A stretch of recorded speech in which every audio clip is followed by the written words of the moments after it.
Good morning. I now call the September 25th, 2019 work session of the Marion County School Board to order at 9 a.m.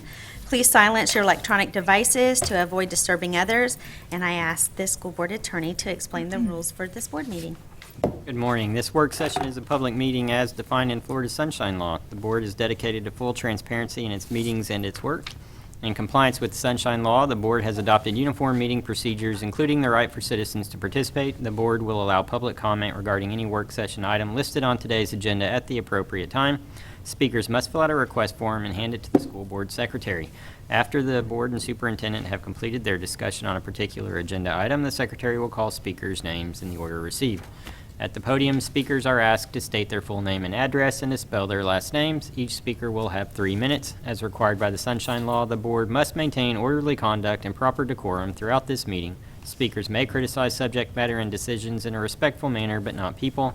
Finally, speakers must be very careful not to violate the privacy rights of others, especially students and their family members, by mentioning their names or other identifying information. Thank you for your attention to these rules. Thank you. And before we begin this morning, I would like to take a moment and tell Mrs. McCall happy birthday. Thank you for spending your special day with us. I love doing strategic planning. So Yes. it's Yeah, we are so glad you were born. It's been my birthday doing strategic planning. I love it. And I think when we called that date, you were like, yeah, that day's fine. Yeah, that's what I said. It's just another day when you get my age. All right, we will now begin the work session with the superintendent's administrative briefing. Nothing this morning, thank you. Okay, good. Okay, so now we will move on to the strategic plan goals with Dr. Jonathan Grantham. Good morning, everybody. Morning. So let me kind of talk generically, and then we'll be very specific. So there are 6 goals to the strategic plan, and I always say strategic plan 5 times in a row.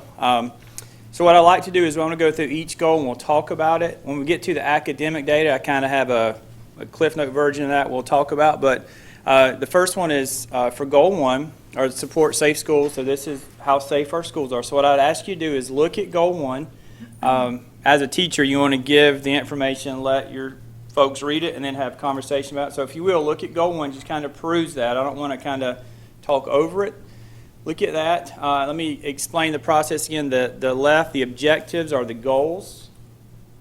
And then you have the process, you have the strategies that we're going to do to reach those goals. And then at the end of goal 1, you'll see the actual data. Have we met those goals? So if you will, look at goal 1, read through that.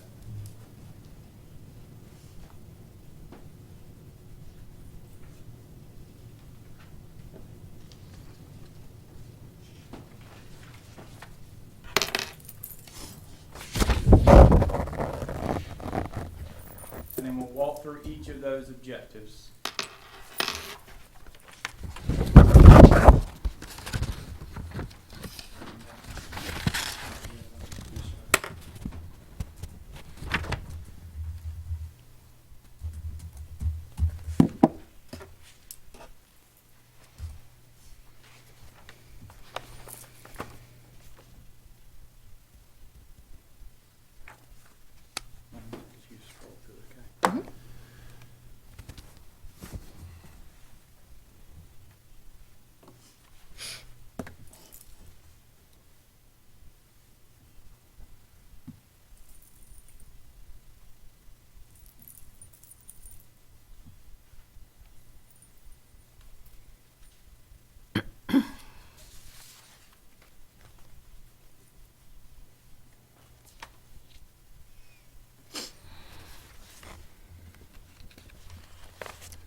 Okay, so let's go through these. I'll kind of walk up here, and Rhonda's going to scroll as we go.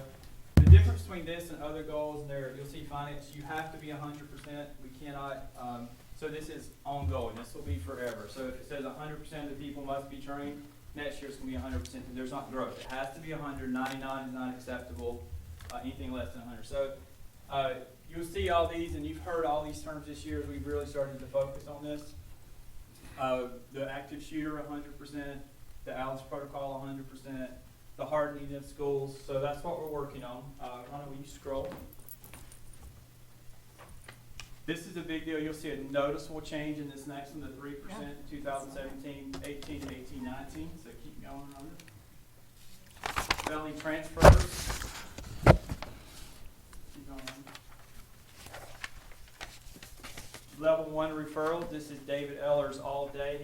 His team has really done a great job with this, and you'll see how this has changed significantly as we go down. You'll see this has dropped as well. We are doing a ton of mental health training. You've been aware of that. We have grants that are doing this. The multidisciplinary teams are doing that. So let's get through the data of this run if we can. So here we go. So the objectives are just repeated in the actual what we've done. So 2017-18, we did meet that as 100%. We had to do it again. We did it in 18-19. The second piece of the ALICE, we were at 17-18, 100%. 18-19, we were 100%. There's 0 of the hardening. Now they're completed. So every school has been hardened. And for 18-19, they're hardened. So let me ask you that. Would you define hardening, because does that mean the fencing and all of that too? One access point. So I'll use choose right behind us. There's not fences all around 8th Street and Osceola, Correct. but for this definition of hardening, everything's locked up tight. There's no exterior doors. You have to go through the main gate to get in there. So it's a hardening plan, not completely hardened with everything you can do. Right. So when every fence has Okay, I see. totally, and that, will take years to get every, and we're working on it. Dr. But Greco, every I'm school sorry, does- Could you speak into the Has a mic? plan. We don't hear you when you're not speaking. into the mic. You can't move around, preacher. Sorry. So every Reverend Cummings, you stand behind the pulpit? Reverend Cummings, you stand here?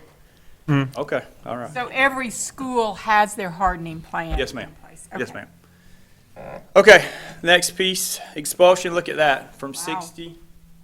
And we always say a 3%, that's huge. Now, David, yesterday we were talking, how do we maintain that? Well, just try to hold on to that as best you can. So, and that's pretty good. Next piece, the percentage of school discipline, we didn't have any kind of measurables in 17-18. Now we do, and we have 100% trained. Look at the next drop. The level 1 referrals in elementary school, that's huge. And in data terms, significant, that is a significant drop. It is, but Yes, ma'am. we'll talk about that later with David, but what concerns me is when teachers are told not to call and report things, then this Correct. is manipulated. So Correct. as it looks huge on here, Totally agree. you're in the schools and you hear something Totally different. agree. So, but we'll talk about that later. Yeah, if someone's being told not to put something in the system, Yeah, that we is a need to problem, know. and we need to know that, Yeah. right? Yeah. Or a referral's not being processed from the Yeah. deans, or Yes, they ma'am. disappear. So Yes, ma'am. And that's, we've, So, yeah, so do we, well, let's go ahead. yeah, and we'll we've, come back to that later. yeah, we've had conversations with deans about, so let me give you an example. Sometimes they'll duplicate, then they'll get rid of one, do the other one. Sometimes we found in the past they were just completely eliminated. So we've dealt with those deans directly, but we will certainly address that. Okay. This one is, so this is the perception. The top 3 concerns went from 50% to 9% of the top 3. Increase in number.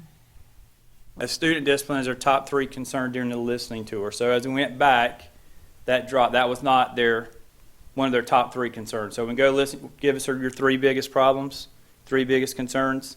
Discipline wasn't. Discipline wasn't. It dropped from 50% to 9%. Do you know why? No, it's just based on what they say in the listening tour. I mean, I can ask David if do you have the listening tour data? Do y'all have all the comments and all that? That was provided to you, right? You mean from last year? From 18-19? Yeah, we received that. I think so. I'll check and see if and I'll ask David to follow up with that as well. Why, do I know why it was not in the top 3? It might have been something else was the top 3, but it was not discipline. Okay, youth mental health. There's a big push for this now. This is happening now. We're trying every possible way we can to get this done, but we had 0% when you went up 0.5. Now there's new legislation that says it has to all be done. So we're So it has to be, that goal has to be 100%. by 2021. 2021. Yeah, yes, ma'am, and we're doing some pretty heavy lifts with that. We have, we were going to use that first PD day to get some done. I think we're now using January. We're going to do a lot of training in January to get several of the employees done. And Saturdays. Yes, ma'am, and Saturdays. And again, same thing with the mental health. 0.5 is not enough, but because of the new mandates, we have to do it. So we're, again, 2020, we have to have this done. So this is goal one, student safety. This is David and Dennis. This is their house. And I think we probably ought to go ahead, now that we're working on goal one, and look at what our percentages should be for next year, and just take each goal individually, so while it's fresh on our minds, we So, can. Ms. McCall, this is what I was going to suggest with, so what I want to do is give you the 18, 19, and then say, did we meet the goals? And then we'll go back and say, okay, for 19, 20, do you like the goal? Do you want to change the goal? And we can do all that as we get ready for the 19, 20 goals. If you, because like, for example, is this something you want to measure? Is this reasonable? Do you like Ms. King said, are we measuring this correctly? Is this right or is this wrong? So we need to do something different. So let's do, here's what we did.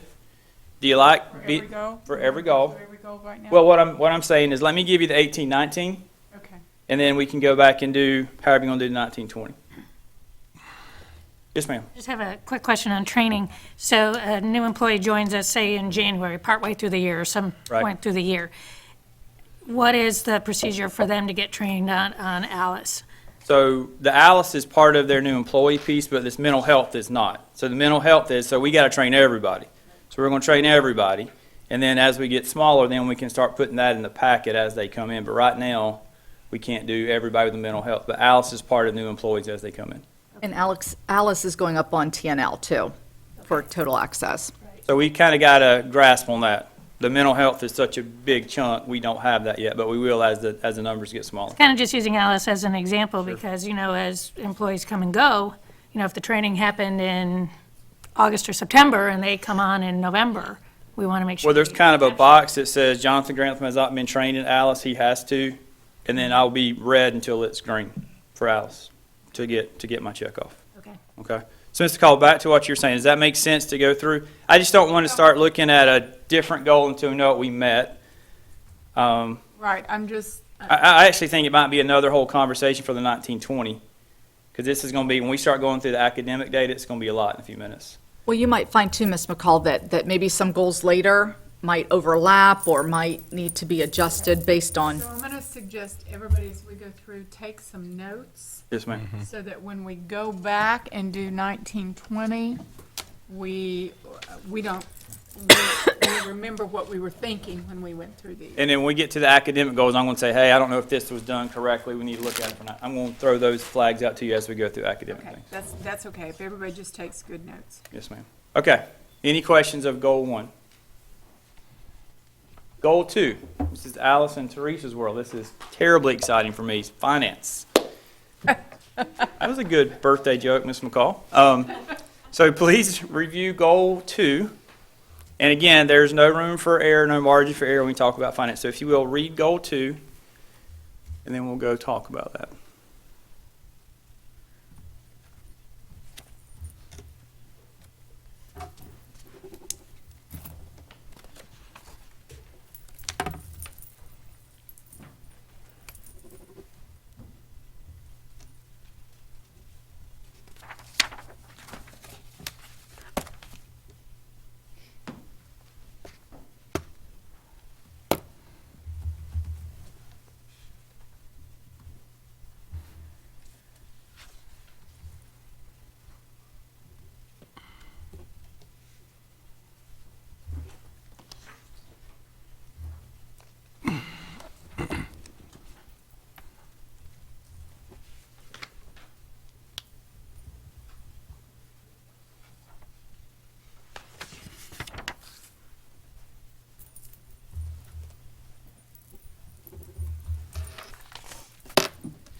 Y'all ready?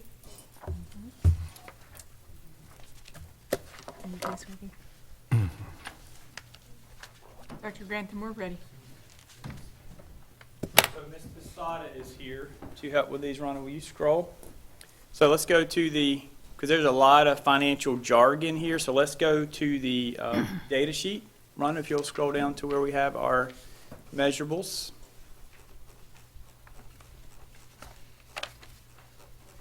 And Alice, if you want to walk us through this, and then please ask questions.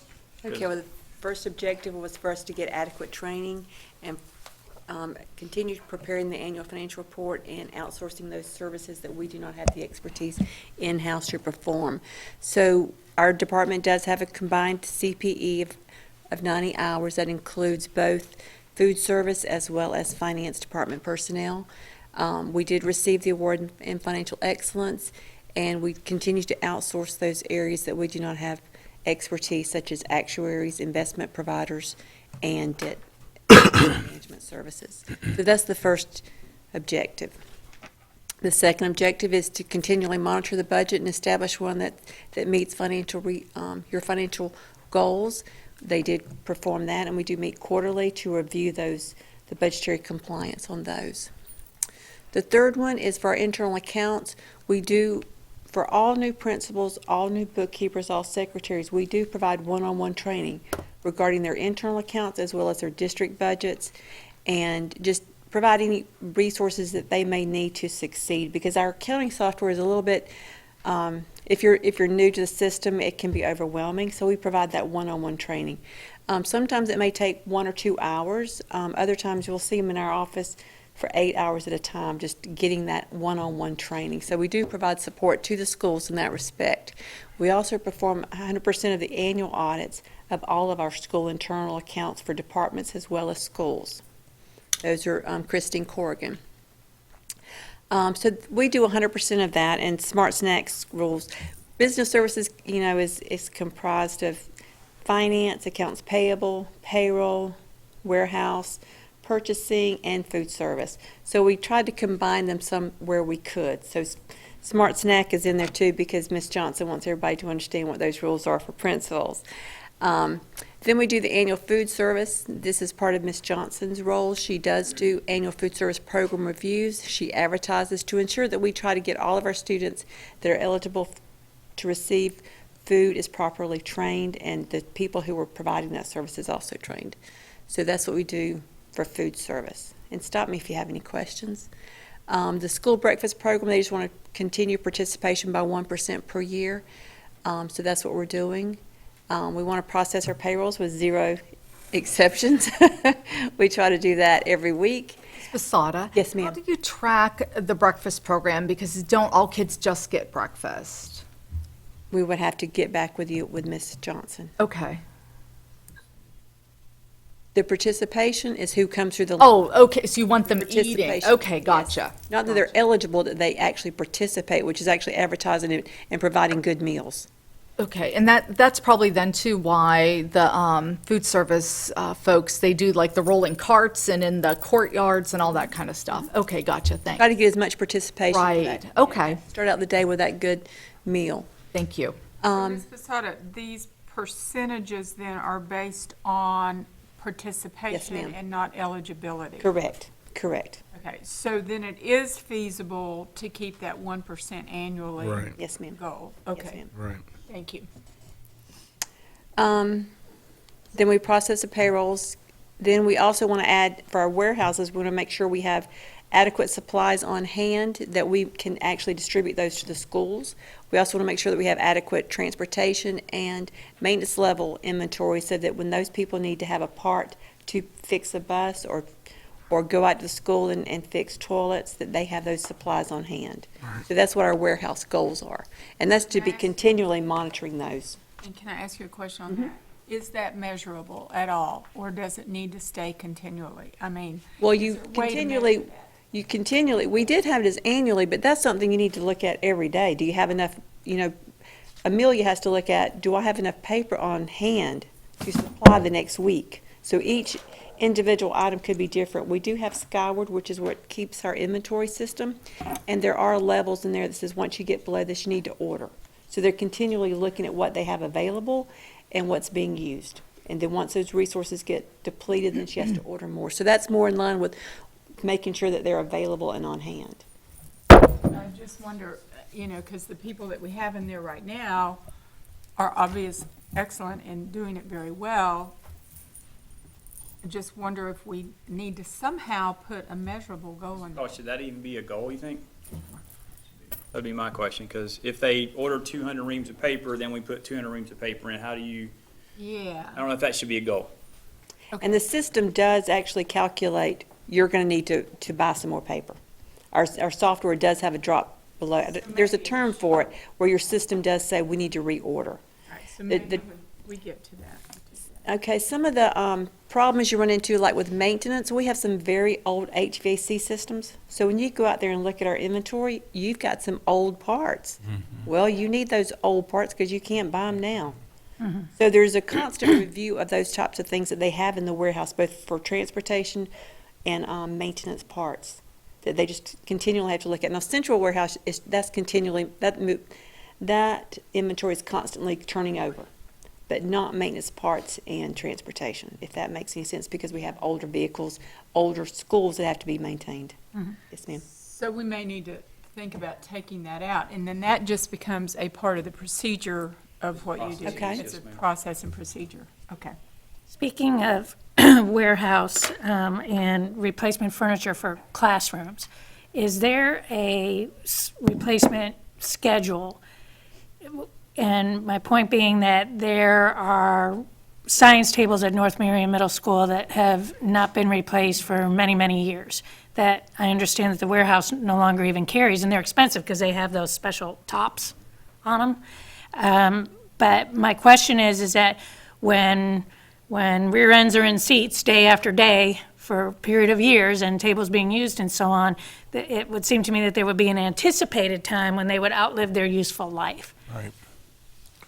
And is there an actual schedule for those? Not that I'm aware of. It's as needed, that they may change, that There's a particular. facility schedule, but there's not a furniture schedule. Okay, so then the question becomes, when classroom furniture is clearly outlived its useful life, what is the process then for getting that replaced so that it can be a budget item where we know, within this scope of years, that Like they're we going to do need with- this, Like we do with computers. like we do with computers? Because we know it's going to depreciate every year. And that might based be on a use. good goal to analyze that furniture in the school.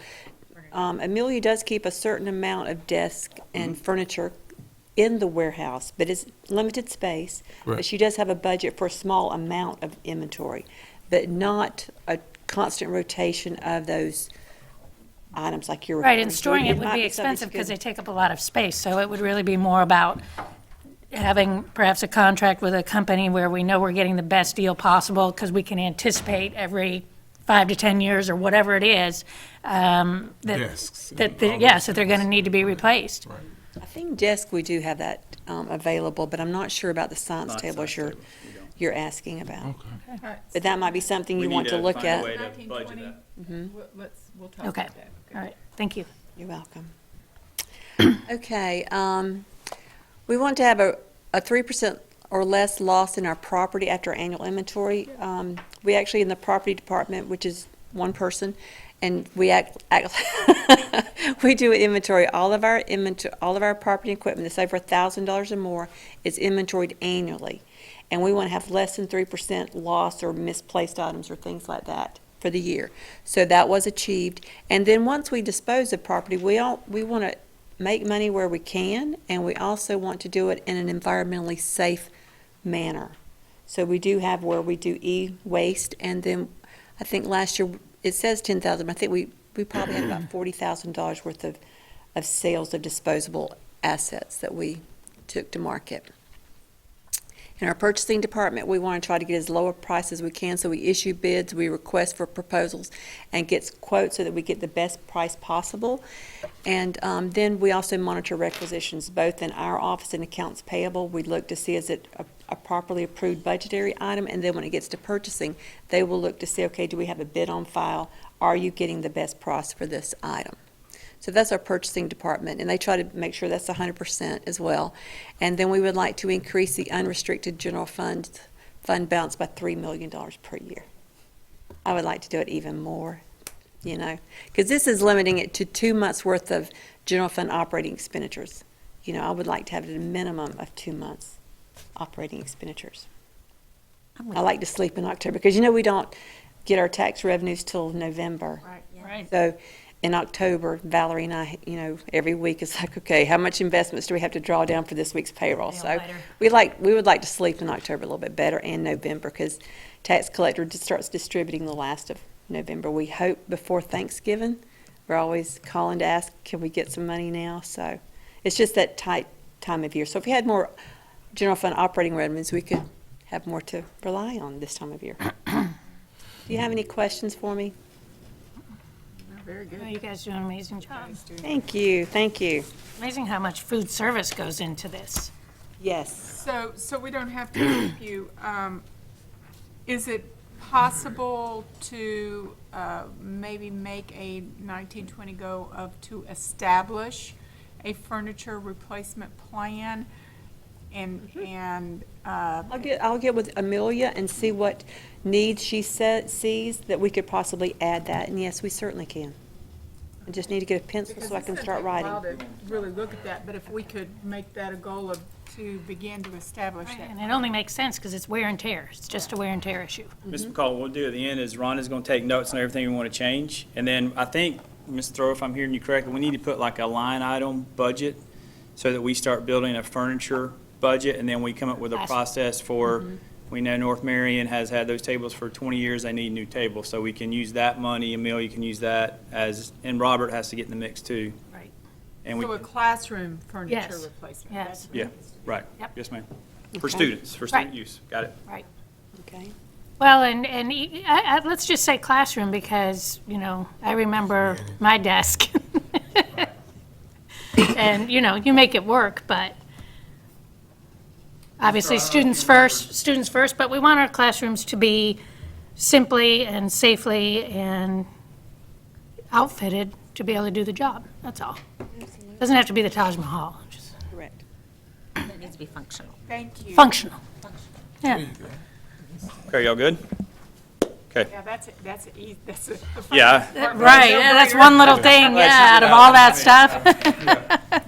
Okay, goal 3. I'm fixing. We've been working on this for a while. Reverend Cummings is in a meeting with me this week, and I want to walk you through some of this. So I'm going to just ask you to review this, but I'm going to kind of review it with you as we go. So Ron, if you'll scroll down a little bit. Here's been our goal, and I'll show you where we have a deficit and we need your help for sure.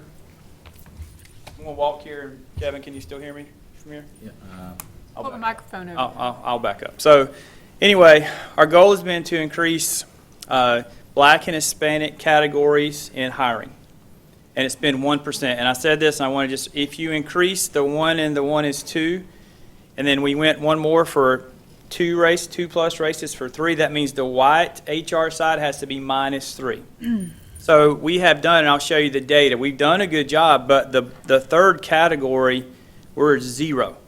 And I'll explain that to you in a little bit. So the goal is to annually increase by 1%, which means you should see the white going down by whatever that total is. So, Ron, if you'll scroll down. And I'll show you this as we go. Keep going. So look, and I'll show you the, stop right there, Ron. So, thank you, Ron. The very first piece, if you look at, and this is everybody in our district, our employees, but we'll walk across. So in 2017-18, we had 77% of our employees were white. And 2018-19 was at 75. So what that tells me is we dropped 2, and I just told you we needed 3. So I got some concerns, but hey, we got better. So let's look and see what happened. Black went from 12% to 13. We got the 1%. Hispanic went from 8% to 9%. We got the 1%. Now here's the other. 0, 0, 0, 0. And if you're talking about a percentage point, you're talking about 7,000 employees, that's 70 people. We got 0, 0 people. And look at the subgroups. Asian, Hawaiian Pacific Islander, we just don't have no one. And so if that's going to be a continuous goal, it's going to be 0. I mean, we don't know, it's 0. So, and we're going to talk about through all the categories of employees, but we did accomplish the Black and Hispanic goal, but the others we did not accomplish. And Ms. McCall, I think when we bring this back up again, we need to have that conversation. Is that a reasonable goal? You know, we're not in a big urban population. There's zero. And if you look in 2016-17, and these should be flipped a little bit, there was 0.2, and now there's 0. So that's just a conversation we need to have. I don't know. I do not know the answer to that. Yeah, I don't either, because we don't want to remove it, but at the same time, Should it be a goal? Well, we have the census coming up, so wherever we're getting our information from, you can't invent people to, you know, if they're here, then we want to try to recruit them, but if they're not, they're not. So And let me maybe just preface this tracking too. that. So the demographic data is based off the schools, not the demographic data of Marion County, because that would be very skewed. Yeah. Because the 200 corridor and the retirement communities. This is based off the schools, Okay. school population, because we want to mirror the demographics of the school, not the demographics of Marion County. Right, that makes sense. So as you go down, we'll go to the middle group. You can see we're at 78, and we dropped to 76. And this was classroom teachers. That shows me 2. We did okay. Let's see what happened. The Black category went from 11 to 12. We did the 1%, okay? Hispanic went from 8 to 9. But we still aren't getting that other. 3%. We're not getting the other. So that's just a conversation we have. We have met those goals when it comes to specific subgroups, but not to the other subgroups. Keep scrolling, Rhonda. Okay, let's see what we have here. Paraprofessionals, from 59 to 57, it's the same thing over and over. We dropped 2%. Black from 20 to 21, Hispanic from 17 to 18. We still haven't. So I just think it's a common theme that we need to address for a goal. So maybe we write it as in that other category and not necessarily put a percentage goal on it. I think we need to keep it on there, maybe when applicable, and not actually put a percentage goal. I don't know. Right. I mean, is that, Well, I think that maybe as we have a percentage, so when you see 1% from Hispanic to Hispanic, that's not one person, that's a percentage. correct? So I think maybe, so we have a percentage for that category. Maybe for the other, we have a numeric that we go, I would like to start with 1 or 5. You know, not 70. 70 is not attainable. So maybe we do start to quantify it. Maybe we say our goal is for next year to have 5 employees, or not a percentage, or a point. That's a 0.1%. That's very. We just need to think about that category. Yeah, but without a doubt. Okay. 'Cause But a we're percentage likely is still a- not going to meet the goal. No, we never. We So- won't meet a 1% goal. because Right, they or a just- 0.1%. Right. even. We won't meet 0.1. Right. All right, so I've made that Why note. make a goal if you're not going to? Give it a regular number instead of percentage. Just say 10 employees or 5 employees as a starting place, and then try to double that every year. I would go conservative, or the double. No, I know 1 is conservative, right? Yeah. I'm just thinking, I know, Reverend Cummings, you get 3 in there, that's Right. a good number. right. All right, so I've made that note. Rhonda, you made that note too, right? Yes. Okay. Okay, Rhonda, keep rolling for me. Okay, so that is our kind of diversity goal for employment, and that was goal 3. Questions and concerns with goal 3? I'm pleased with the Black and Hispanic that we met those goals. And Reverend Cummings in a meeting with us, what was it, Tuesday, Reverend Cummings, Monday? Monday. We're getting extremely aggressive with recruiting minorities to both teaching and to administration. And he's a part of that process with us. Questions about goal 3? Let's look at the recruitment. Okay, go back up for me, Rhonda. Recruitment outreach. I want to talk about that a little bit. The ROI, the return on investment for recruitment. I actually went to Florida State last year to recruit.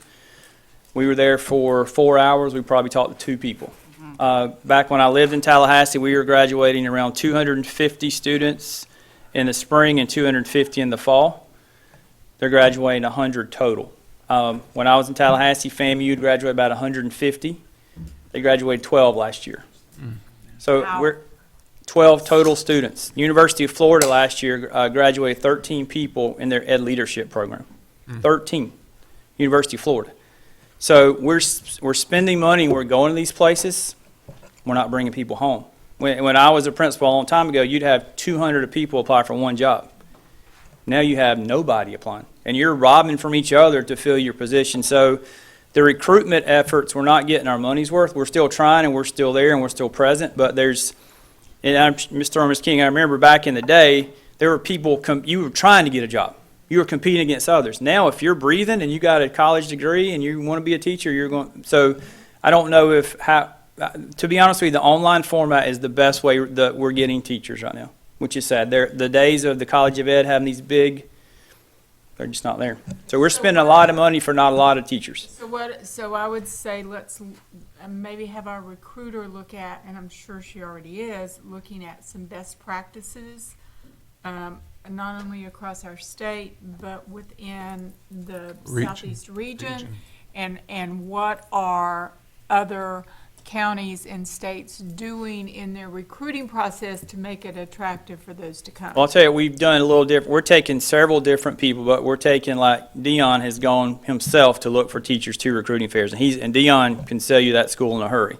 Yeah. Come on in. So we're sending principals to those places with our recruiting team, and we're offering them real jobs. Not, hey, we got a hypothetical job, a real job. And he's getting some. Dion can get you there, but some are, some are not. But then when you get into like the high school classes, the biology folks, the higher sciences, the higher maths, they're not there. And ESE, they're. So that's where we need It's to always been a problem. really think about,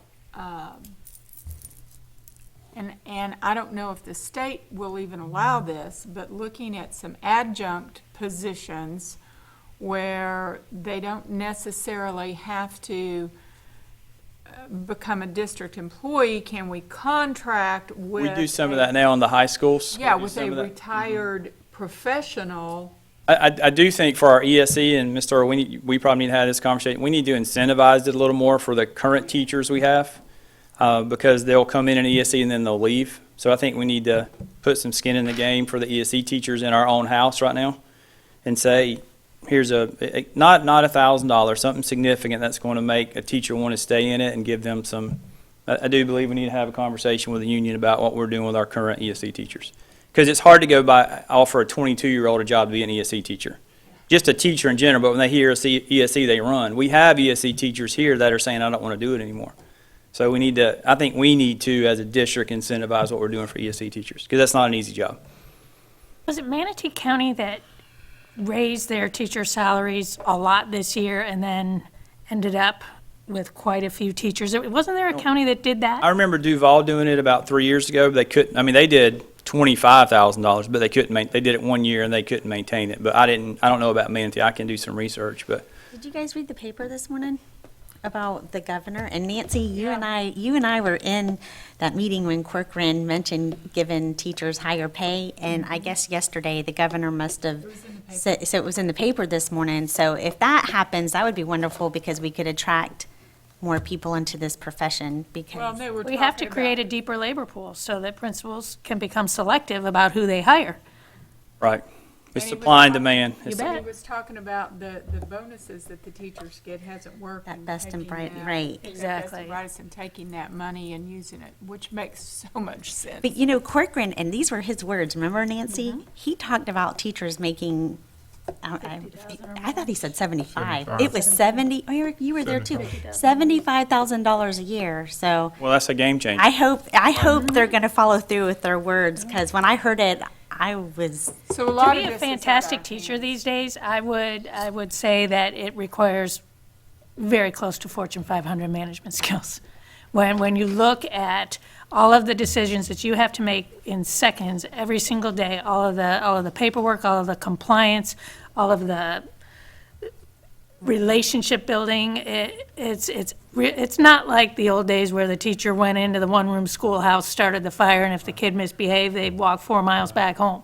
It's totally different now. Well, it's complex skills without complex pay is what's happening. Exactly, Right. All exactly. right, so let's go on, and then we'll come back Yes, ma'am. to this. We have done a good job this year, and if we keep doing 1%, we'll represent the demographics of the school. of our school district. Goal 4, this is Kevin's wheelhouse. I'll ask you to read through this, and Kevin, if you want to come and.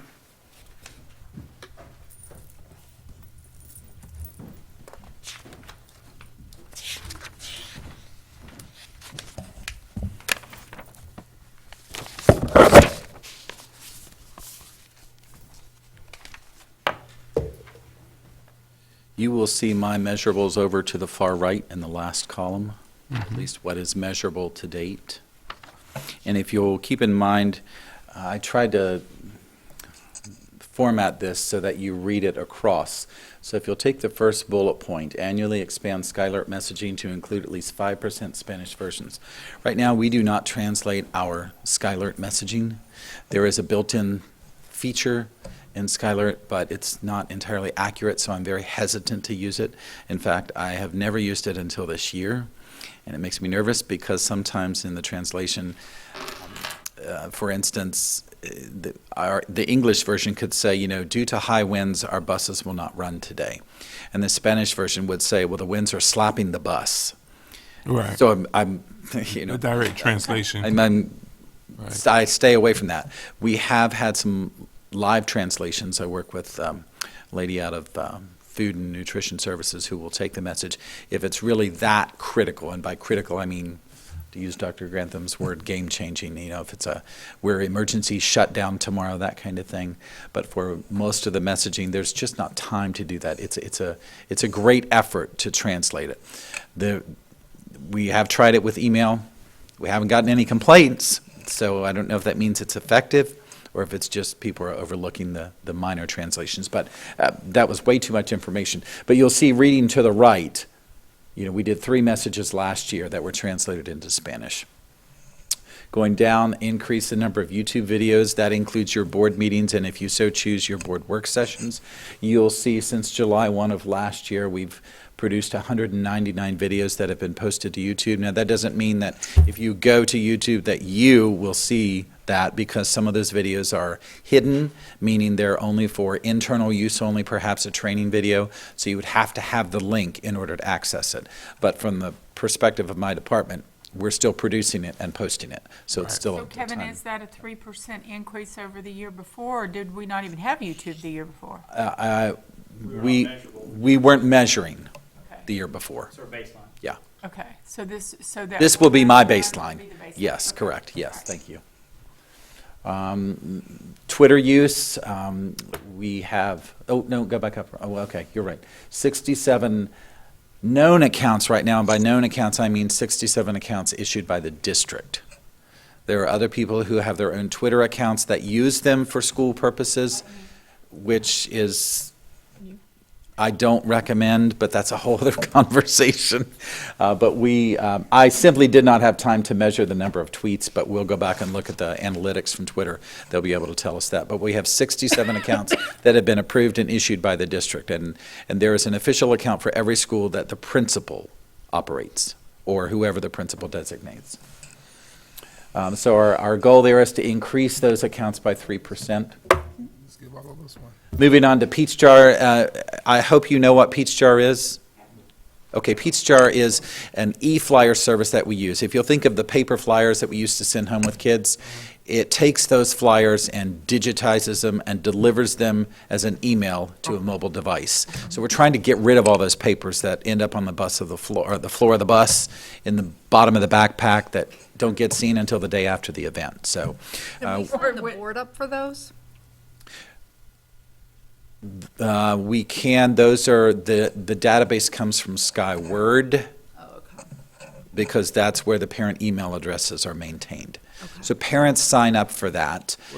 What about signing the board up, each one of us with a Twitter account? That would give you an increase. Absolutely. Yes, I can do Your that. dad, though, in the system, so Yeah. you should have been getting those. If we have your email address as a parent and you have signed up through Family Access, meaning you utilize Family Access, then we have your email address. Yeah. I'm not sure you want to sign up to receive all of them. That might be overwhelming, because as you can see, last year, there were 2,610 flyers sent out. Oh, wow.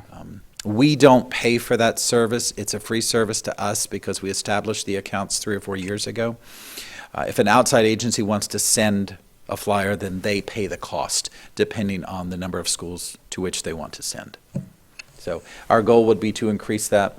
I'm an optimist. I say 3%. That's 60 flyers or whatever that math turns out to be. But I think that's certainly doable because rarely is there a day that goes by that we don't receive some kind of request to share information with the school system somehow.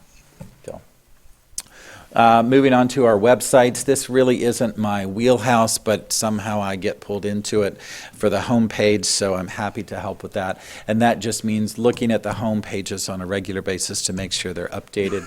I try to do that quarterly. Obviously, there are school webmasters involved with that who need to ensure that their web pages are updated as well. So this is something I'll work with Mr. Clark on to make sure that the web pages, at least the home pages, are current and reflect what's going on in our schools. The Marion Education Channel, we have long wanted to upgrade that to a high-definition signal, but there's a lot of money involved with that. I'm talking tens of thousands of dollars, so it's not something that we have looked at traditionally, at least with great zest, but I still think it's worthwhile and worth doing. You need to leave that as one of your goals. It's an ongoing. Yes. It's probably $80,000 to $100,000 to make that happen. So it's the invention of YouTube has helped us out tremendously because we've built quite an audience and quite a following on there at no cost. So. And then increase the number of media releases. That's, of course, what we share with our local media, and you each receive those. This past year, we issued 61 of those, and I'd like to increase that by 3%. And that just means that we recognize things that haven't been recognized before. This year, you may not know, and maybe you do, I haven't released it yet, but we have 9 National Merit semifinalists from 3 different schools, one school that's never had any. So those kinds of things that come along that are new to us that I want to share. And a lot of times I hate to put a number on things, but that's how we measure. So we'll put that out there. I didn't put this on there, but I also want to look at the media reach, the actual number of people that we reach with some of our media releases. Meet or exceed Skylert messaging success rate by 85%. We're currently at about 89%. That means when a school or the district sends out a Skylert message, that at least 89% of the audience receives that message, be it email, phone call, or text message, or combination of the 3. Okay, that's a really good percentage. If you look at nationwide, it's about 83 to 85%. So we're above the average. The typical call is about 93%, but then we'll have another call that goes out on an early release day or on a Friday where that delivery rate drops because people don't answer their phones or don't look at their email. So, but that's an easy measurable. The last one here, I'm not sure that we'll keep it there simply because I don't have a way to measure that. Improve the quality, integrity, and delivery. I don't know how you do that, but I welcome your suggestions. I'm not sure you can measure that. Be a survey, couldn't it? Well, we can certainly survey, but that's only going to tell us. Administrators to their, teachers? Sorry, where are you? The last box on the left. The quality and communication. Yeah, I don't even know how that got on there, to be honest with you, but I only read the first bit of it. So is it to I their, mean, we can survey, but to their teachers or to their families? I think it's to the communities, school-level administrators, to their school communities. So we're trying to measure or look at the Trying quality. to measure something you don't have control of. I don't know how you measure. I mean, we can survey parents and say, did you receive it? Yes or no. On a scale of 1 to 10, what was the quality? I mean, we can do that. I don't know how accurately that reflects that, though.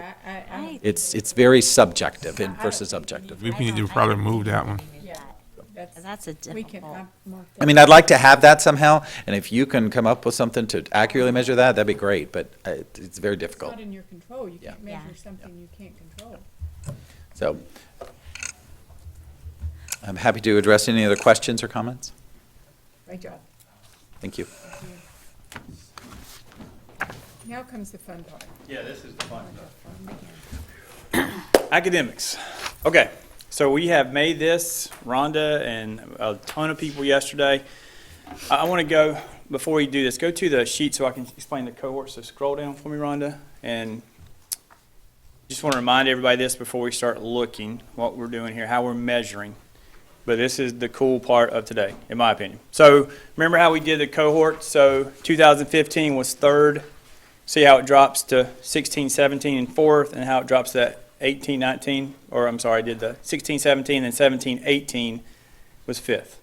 So see those cohorts, how they slide across? We actually did the purple because those, we just couldn't get to the following year because it's 19, 20. So let me run this back. So if we were at, I'm going to walk here, if we're at 45% and we were making a goal, that fifth grade class will now be sixth grade. So the goal for sixth grade would be 3%. So it'd be 48 for the sixth grade class. So I just want to make sure. So don't go straight across when you're looking at the data. Follow the cohort year. So Ron, if you will go back up. And there's a lot of data, and we have made a sheet for you, which is going to, and we've even said yes or no, we met the objective. So if you'll go back up, I just want to talk about the first couple of pieces, and then we'll go to the sheet. So, okay. 15. Where are we at, Rhonda? Goal, right there. So let's talk about third grade, and I'll tell you why 46 was there. I've asked John McGowan, and we've been trying for the last 2 years to come up with a way to have third grade. Is our second grade what we're doing, is it a predictor enough for third grade for FSA? It's not. We don't have a baseline. So the baseline for third grade right now is 46%. We just don't have a way to predict what they're going to do. We didn't want to take 46% and add 9 to that because we've been averaging about 46, 45 throughout the years. That's why third grade doesn't say from 46 to 49. We don't have a baseline data. The fourth grade was the previous year's 46% to 49%.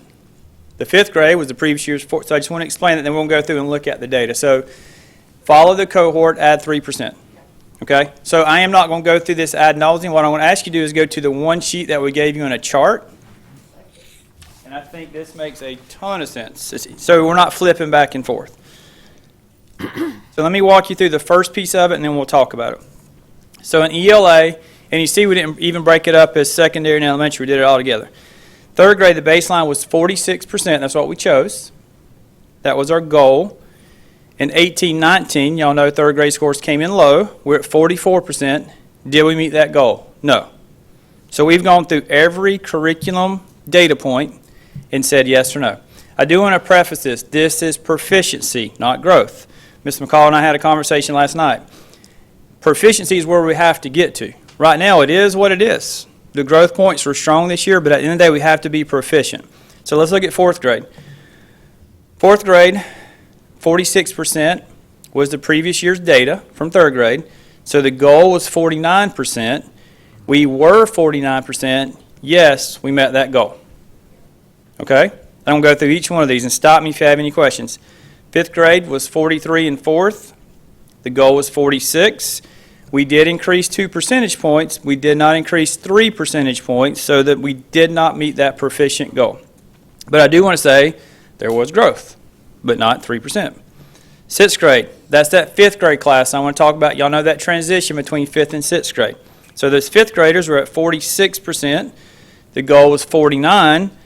We went down to 45. So the conversation we have with Mr. McIntyre and Ms. Renfro is what happened in sixth grade, what went on in sixth grade.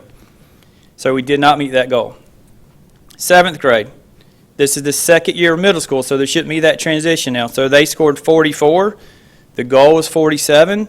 They did improve 2 percentage points, which we're celebrating, but we did not meet the academic goal of 47, so the answer to that is no. Eighth grade, 7th to 8th, 43 to 46. Look at that.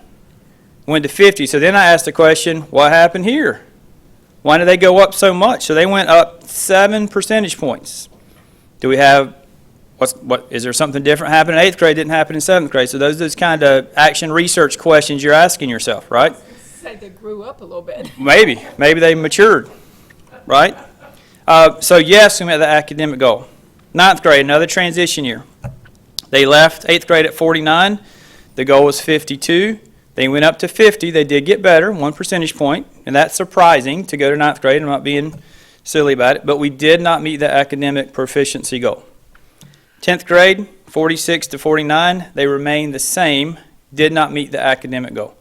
So questions about ELA, questions about the goals. Is that simplified enough to make sense so we're not flipping back and forth? Great. And at the end of the day, Are they proficient or are they not? End of discussion, yes or no? And that's what we need to have in our strategic plan is the proficiency. Proficiency. So that's a great job because we can really, really tell, did we meet it or not in those cohorts? And I'll tell you what our folks do with it. So we said 7th grade was a problem.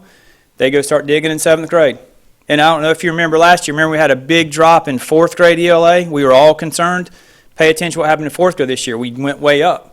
So did we put all of our eggs in that basket and academically went up? So we do use this data to guide what's going on right this second in our district.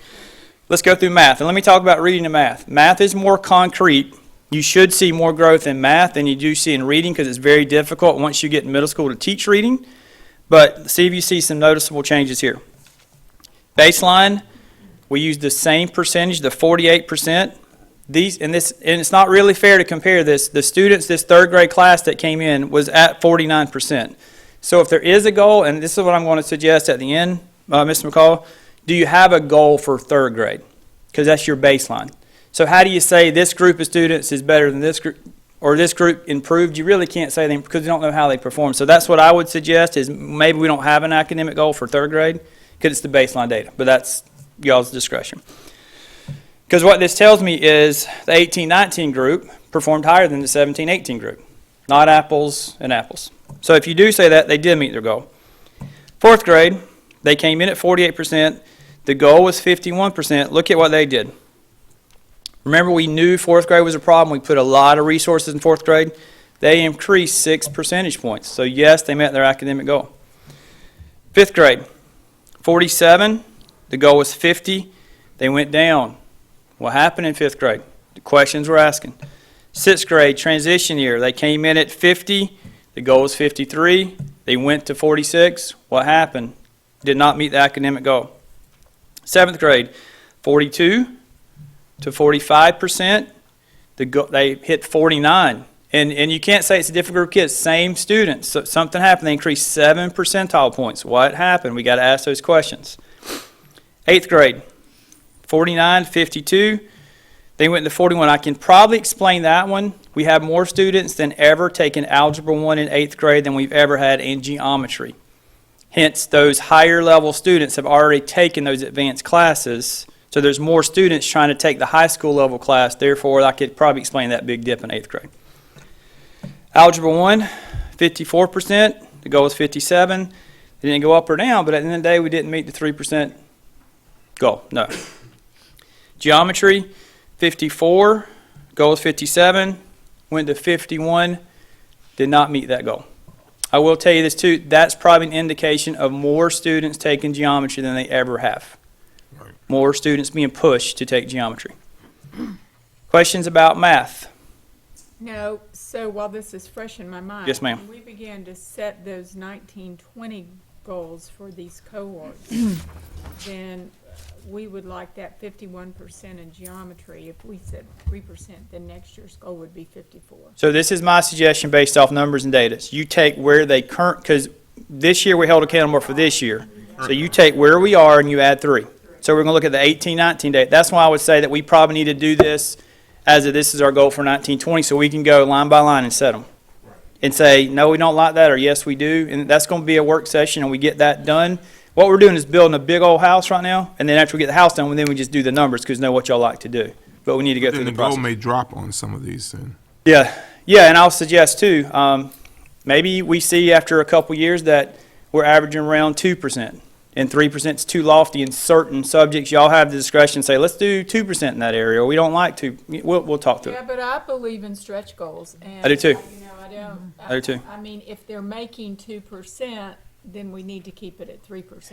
And the Especially new, if we compare to the state average. Yeah. You know, we want to be, What's Well- what's the state average? well, I can give you that too in this report. So civics, we outperformed the state, and U.S. history outperformed the state, and I can show you that. We have those data sets. But so there is a threshold. Once you cross the 60%, which we're not there yet, then you back that percentage down. So we got to get to that 60% before we start having these conversations. Because at the end of the day, 1 out of 2 of our students can read. Not acceptable. Right. Not acceptable. So we got to keep pushing. Okay, let's do science. Now, science is tough because we only test it 1 time in elementary school, 1 time in middle school, and then 1 time in high school. So I'll tell you what we did with this. We chose 50% because on the best year ever in Marion County, the best score we've ever had in Marion County overall was 50%. The state average hovers around 50%. So we chose 50 as a goal. Because there's no baseline data. It's the first time the fifth graders take it is the data you get. We hit 44%. So we're going to say we didn't meet that goal. Again, that might be a conversation we have to say we really can't measure because it's the first time the students have taken science. First time they've taken science. So that's just a conversation we'll have set in the 1920 goals. But right. That's what I'm thinking is that maybe we've set that baseline.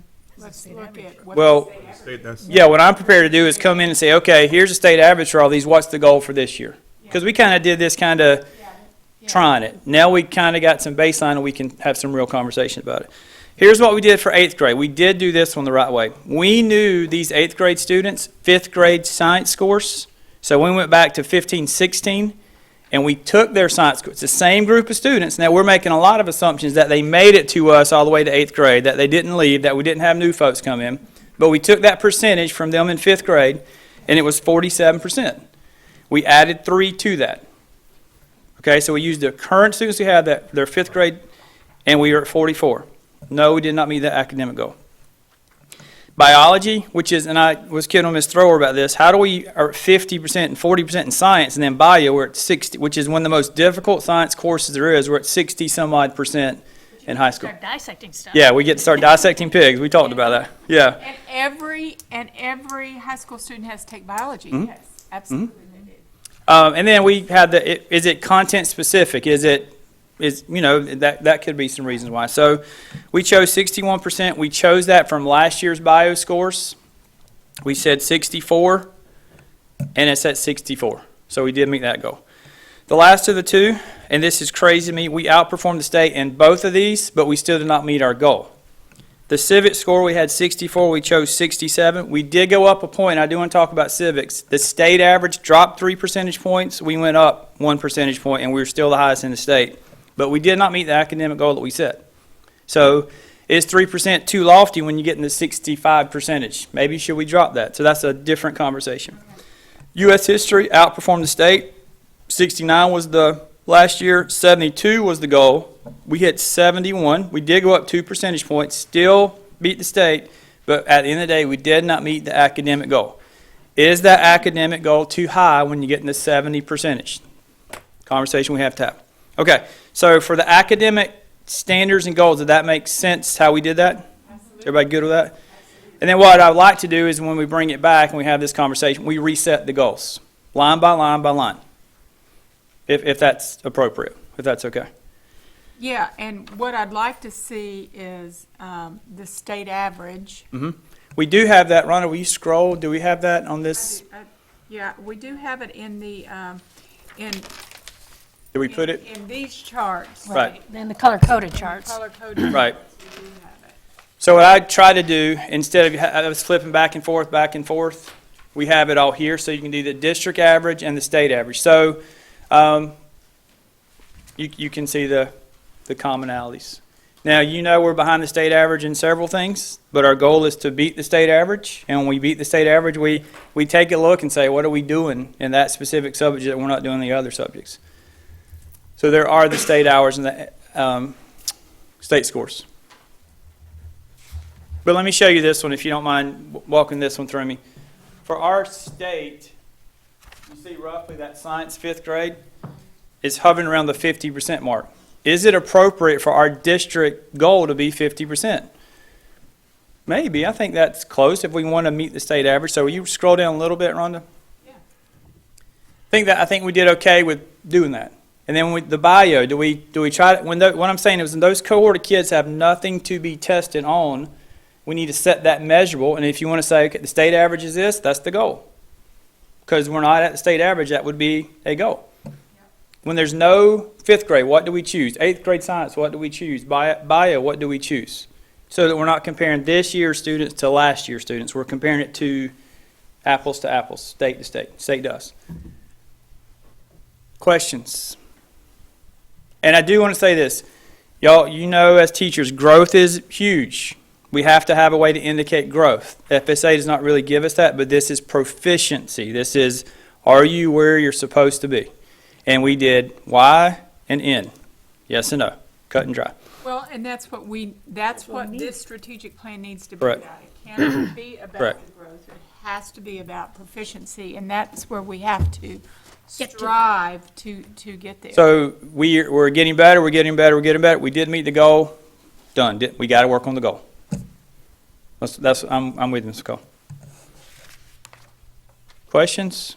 That's fun for me. I hope you're excited as I am, so. Well, it's a great way, and I like that you said that now that we're doing it like this, that staff is taking this and saying, why? You know? Right. And what happened? Well, also too, Ms. McCall, after this is used to evaluate the first appointed superintendent, that's going to be used in evaluations for everybody else. That's part of Mr. McAteer and Ms. Beck. This is what you're held accountable to too. So when we get the appointed superintendent, because the superintendent's part of their evaluation is based on the goals of the strategic plan, so this will be the data that we will have to evaluate the superintendent. Questions about goal 5? Ron, if you will scroll. I would be remiss not to talk about CTE because it's part of goal 5. You know what we're doing with that. You know what Mark's doing. You can see some lofty percentage gains. Mark's conversation that we have a lot is maintaining that. If you'll go to the end of that, Ron, we see some data. So stop right there. I mean, look at this first one, the lead compliance, 650%, not maintainable. So he's spiked and it's going to kind of steadily grow at this point. Or even we're going to have the conversation, if it's up in the 80s or 90s, should it be a 1%? Right. Constant climb? Because once the magic number is after you pass 60, 3% becomes too lofty annually. Right. So he's got some 80s and some 90s. So he's done a great job, and his group has done a great job, and our schools are, but we got to make sure we can maintain that. Questions? All right, let's do the last one, and this is the last of our 6 goals. And this is absolutely not my wheelhouse. This is more of a compliance piece that we have with technology and our infrastructure with technology. So we'll just briefly read through that. And Ron, if you'll scroll to the bottom, and you'll see our targets.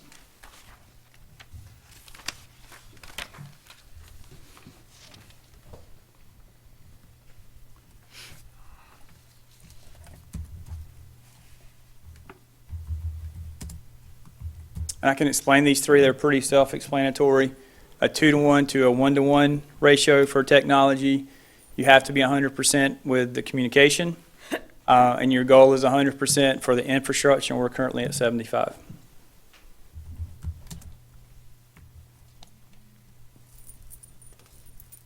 And so what I would ask too, Ms. King, is as we look at the goals, because we're going to get very specific, is this a goal that the board wants? Is this important? Is technology important? We said it was one of the 6 after I want to look at the whole piece of it and say, yes, we like that. Is that really measurable? Kinda. Do you want it? Do you not want it? And so as we go through lines and line item stuff, I'd like to look at the whole goal as well and say, is it a goal that we really like, or do we really don't want that goal? Well, I hate to not have a technology goal simply because the whole district's moving Wait. to And that. relies on it. Right. And So when we it goes rely on down, it it's. so much that I think that it, whatever form it takes, it has to be a part of the strategic plan. Okay. Would you like me to go back and we kind of talk through each one real quick, or do you want to have another work session where we focus on the 1920 goals? What would you like to Make do? a suggestion. Yes. Can I make a suggestion that we try to look at everything except the academic piece of it today? And then we come back and look specifically at that academic piece, because that's gonna, putting those measurables are not there. So I think the other part of it we can pretty much accomplish today, and then have a different work session for that, because that's going to take a while to discuss, to look at state averages and where do we want to go from there. Is that Is that feasible? what you guys want to do? Mr. McCall, let me ask this. So for now, until I have a conversation, I'm going to take where we scored in 18-19, I'm going to add 3 until we have that conversation. So where we just academically performed, I'm going to add 3 percentage points to that, unless y'all say, no, we don't like that, or no, we don't like 3rd grade, or no, we don't like 5th grade. So when I come back to y'all with that academic data, I'm going to take what we currently did and add 3 percentage points to that. Simply as a draft? Yeah, just to start the conversation. You say yes or no, and, right. What I'd like you to add is also a column for the state average so that we can look at each of those goals. Where are we in proficiency? So on this graph at the end where it has the state average, you want that side by side the district? Okay, we can do that. Sure. I think that would be, if you made that the state average first column and then, Now, right. let me ask you this. Do you like how we're going back to 15-16, or do you want to eliminate that year now to give you the state? Are we giving too much data with that 15-16 cohort? I don't think so. No, I like to see that. Yeah. Okay, okay. Let's leave it right now. And Got you. then we may, next year, we may. So what I'll do is I'll do the 18-19, this is how we performed, and I'll put the state right beside that. put that So we right can beside- compare side by side. Now, I got one thing, this has always bothered me, even before I was on the board, and it's just the order of these goals. I understand school safety being the first goal. But why is academic? I don't think we prioritized where they landed, it just happened to land. I think we followed what. It looks bad. We can put it at goal 2. It looks bad because it looks like you're putting, yeah, it should be number 2 because it looks like we got the kids. So remember, this is the board's priority and Right. financially, and so I can't, there's really no order to it, but I would think that the safe schools and the financial piece, and then if we want to move academics to Well, 3. just as long as we move it up. Yeah, sure. It's 5, and I think a couple of years ago it was last. I think we put it, didn't we do Seminole County? Was it Seminole we We used? kind of, we mirrored what. Somebody Osceola? else. We followed their template, so we can If We can put it wherever you want. So I would do safe schools, financial, and then the academics, and then the. And then- others. Yes, ma'am. Yeah. Got you. And try to give it some priority. Right. Yes, sir. Because people, a person. And this- Perception. like I said this before I got on the board, and I looked, I was like, wow, they don't mention students until really. Got you. But shouldn't the academics prioritize the financial priorities? So in my mind, it should be safety, academics, financial, because if you know what your academic success is, then you know how to plan financially. I know there's a lot of other things that go into it, but in the end, it's all about students and student success. So I'm just throwing that out That there, goes devil's along. advocate style. That goes along with our statement. That's Because right. we're student-centered. Students first. It Students-centered. maybe we're doesn't just- matter to me, I just think that the financial piece of it, we are so responsible for that piece Yes, of we it. are, and it's based on students. We can move it wherever. It's just It simply, doesn't matter. You can move it to number 2. I just don't want to see it way so down. we'll put it at 2, Rhonda. Good luck for me. It doesn't matter to me either. Yeah, yeah. It's all in there. Okay, It's a got you. it's a We wanna We want to perception keep the thing. pastor happy. Got you. Yeah. It's a perception thing. We need a clear conduit. You want to do goal 1? Yeah, let's Okay. go. So let's Ron, if you'll go to goal 1, and we're taking notes, and we're going to correct it and fix it, and, yes, ma'am.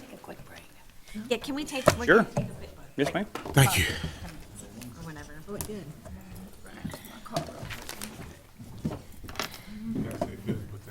Oh, yeah.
Okay, and we are reconvening our meeting at 10:20 a.m., and we are just still discussing our strategic plan goals with Dr.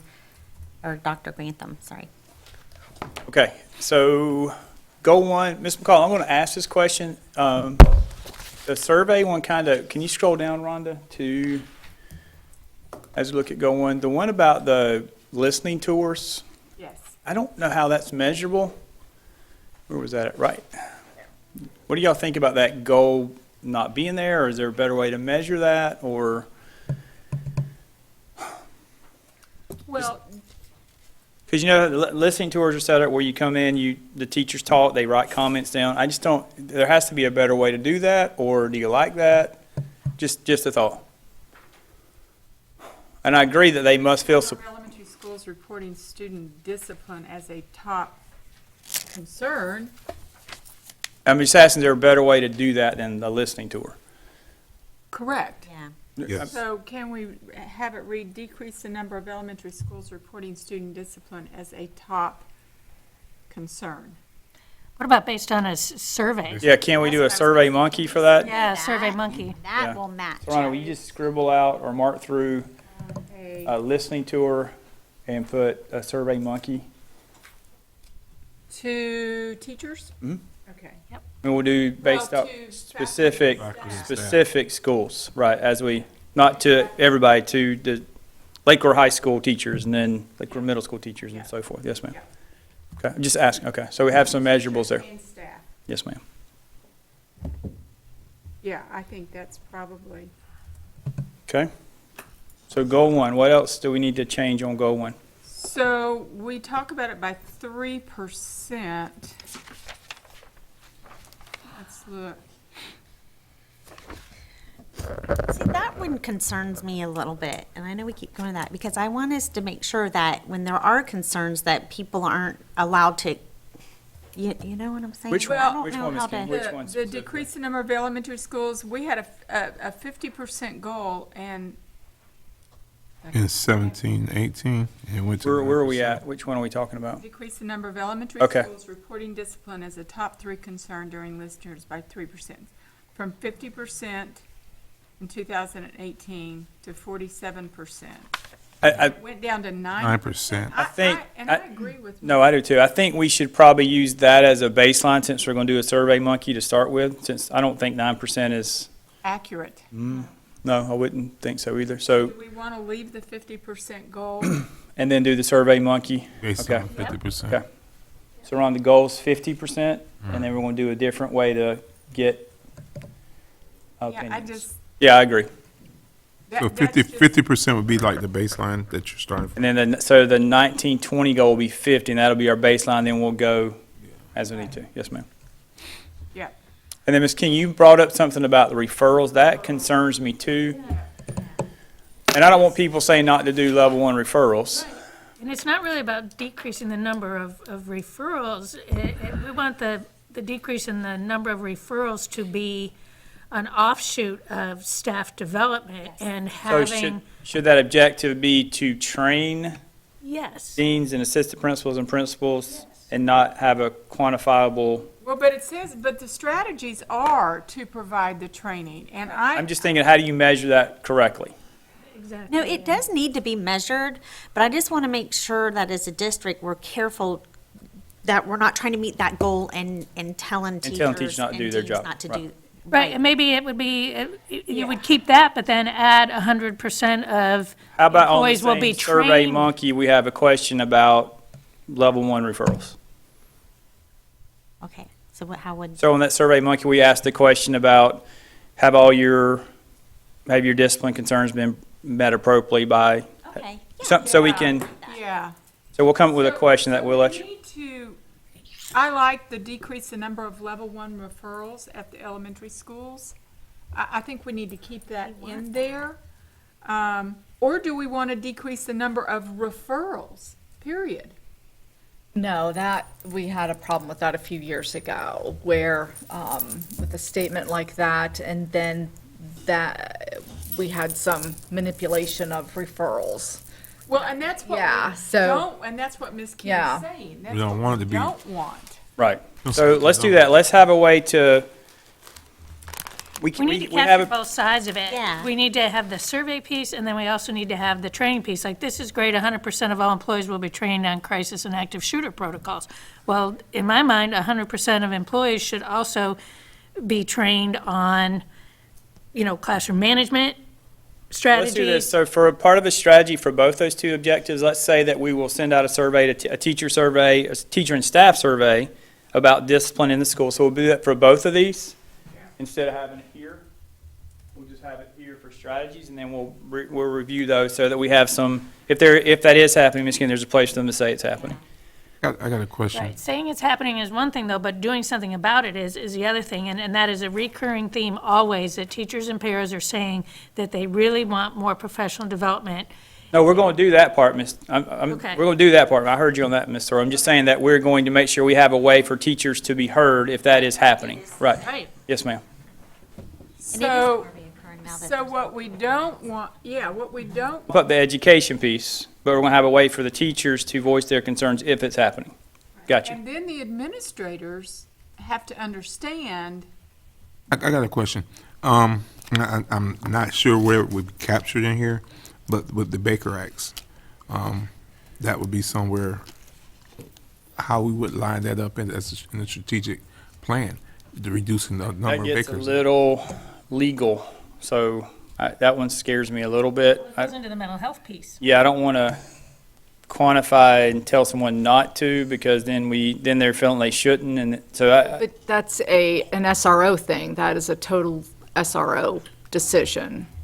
So, some Yeah. teams. It can be It a is. great way to get a kid off your campus. Exactly. That's what I'm, I don't mind if that's, I just, Mr. Gibbs, is that, I don't think that needs to be advertised. I don't know that you want to track it so much because it I is, don't want to advertise, but we got to try and get a grasp on it. I just don't know how you say to reduce it by 3%, or, because then you're saying, no, that scares me a little bit. I know what you're saying, but I don't know if it needs to be, well, could we do something in the safe schools section about PD for SROs? That's what I'm Exactly, thinking, the because training. an Yeah. SRO that comes into a school environment Right. is very Thinking more of different the than a training community. aspect. Particularly elementary. Yes. Yeah, that, when that kindergartner's under the table. well, we that's realize okay. that since we've had law enforcement officials on campus, Baker Accident went way up. So I know that both the sheriff and the police chief have done training with that I know that's already happened. We need to do some of that We need to too. do something with our folks. Yes, sir.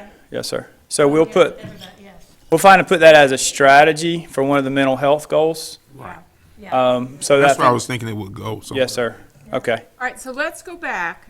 I want to be sure that the objective, we still want to decrease the number of level 1 referrals at elementary schools by 3%. We want to keep that goal.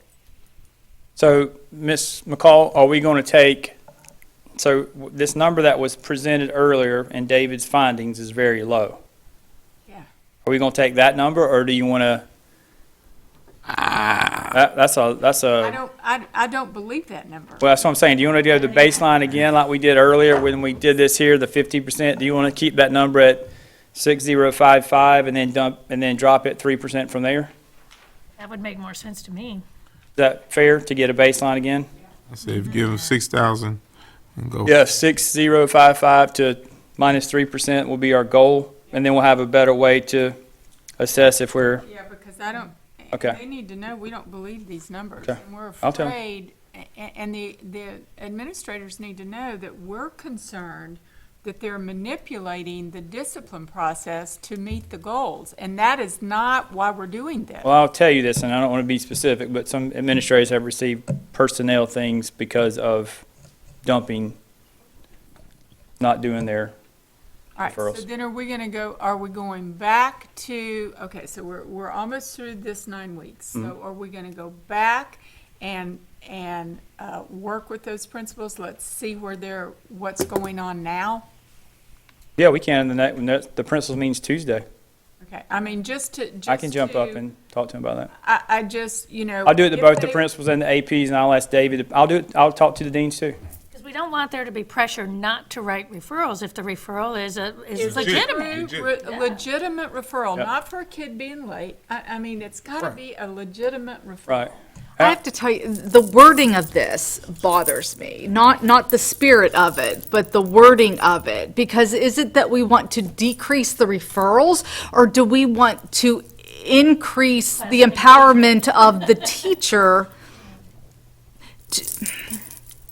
No, I, Can you help me? Yeah, because, you know, no, I totally get it. I'm wondering if, because are we doing enough to empower the teacher? And sometimes we have first-year teachers writing referrals for Yeah. Everything. cussing in class. Well, you'd be writing referrals all day if that's what you wrote, you know. But then what's our plan for To the train. teachers is to train. So Correct. that's where Correct. two pieces like we were. So let me work on verbiage for this and try to get something for this piece. back. Yeah, we'll try to I'll sit with David and his team and I'll have a conversation with the principals and the APs and the deans next week about processing referrals and not Good timing, yeah. discouraging teachers Yeah. to write referrals. I'll do that from me next Tuesday and Wednesday. Yeah, we don't want to discourage them from writing them, but we don't want them to just go they haphazard need to be writing. legitimate. Right. Right. And they need to be empowered that they can solve it in their classroom. They need to feel like they can, and that the referral's the last step. Right. Got it. And that, you just said it. The referral should not be the first option. It needs to be So you're one gonna of the work last on options. wording for First threat, yeah. the first Yeah. and second. Yes, ma'am. The number level one referrals we're gonna work on, Rhonda. And then the next piece for the student disciplines, the top three concerns. Right. And I'm actually gonna try to get a survey together that we talk about a lot of things that, what is something we should ask the teachers at the end of every year? Yeah. And there's 2 questions we know right there should be Right. there. And then, of course, about your administration and the culture, and that we'll come up with a survey. Okay. Okay. So anything else on goal 1? No. Okay, goal 2. And please don't ask questions about goal 2, because I'm out. I'm kidding. I think the one thing I did here for goal 2 is need to have a budget line item that Teresa and I and the group do that is for furniture, just as we have a capital outlay plan, or we have our buildings wear and out plan, we have that for furniture too. So the, For a so replacement the goal for 2019-20 would be to add a classroom replacement schedule plan For furniture. for furniture, a furniture, yes. Classroom Right. furniture replacement plan line item. And then, And then I'll ask Teresa what would be an appropriate amount, because I would say $100,000. She might say we can do more than that, which with a district decides it probably should be more than that, but I'm not going to start throwing dollars out there. So I'll let Teresa figure that dollar amount out. all right, and then take out that last, the maintain adequate supplies, because that's. Yeah. Yeah. Fund balance, yeah.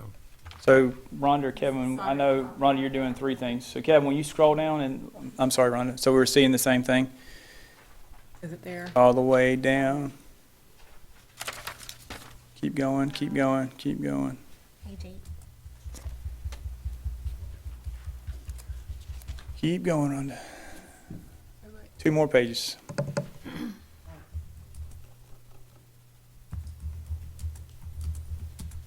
So, whoop, Go back up. There. Right here. Maintain Adequate supplies to We're central gonna transportation. remove take it out because it's not measurable. And we're gonna add a furniture replacement. And we'll get that one worded, and we'll work with Amelia and Robert and get that very similar to what we do for buildings. And then I don't know I think it's 20 years for buildings. I don't know the magic number for furniture, Right, but right. we'll try to get something put together. That'll be captured in the strategy piece of it. Mhm. Yes, ma'am. And then we'll have this year, this high school gets it, next year, this elementary gets it based off. So we got to have someone actually go assess what the furniture looks like in the schools. Yeah. Yeah, because the science teacher may use it all the time, and then someone else may not, and it. And when Amelia sends like a picture out, hey, this is available, it's 15 seconds and someone's got it. I mean, it's quick. So the science tables, everybody wants science tables. So we'll get a plan together. That's going to take some time, but we got that for a strategy. Okay, anything else on goal 2? Goal 3? This is what we talked about. I do think when we do the 1920 goals, we have to pay attention to because we did reach our goal for Black and Hispanic, but we probably need to, when we set the 1920 goals, bring that back up and have the conversation. So, Well, and if we don't have any Pacific Islanders or, American Indians or Native Americans, you know, Let's put a, I'd rather Why go put a I'd goal rather go in that from we're a never gonna percentage reach? To a number. yeah. I'd rather go to a number. so if we, and Eric, I liked your number of Three, yeah, 3 per yeah. Three, category that is non-black, non-Hispanic, no, non-white. just the three 3 Other. total. Yeah, total, Okay, gotcha. okay? Yes, ma'am. because I We're think at that, zero now. you're at zero. 0.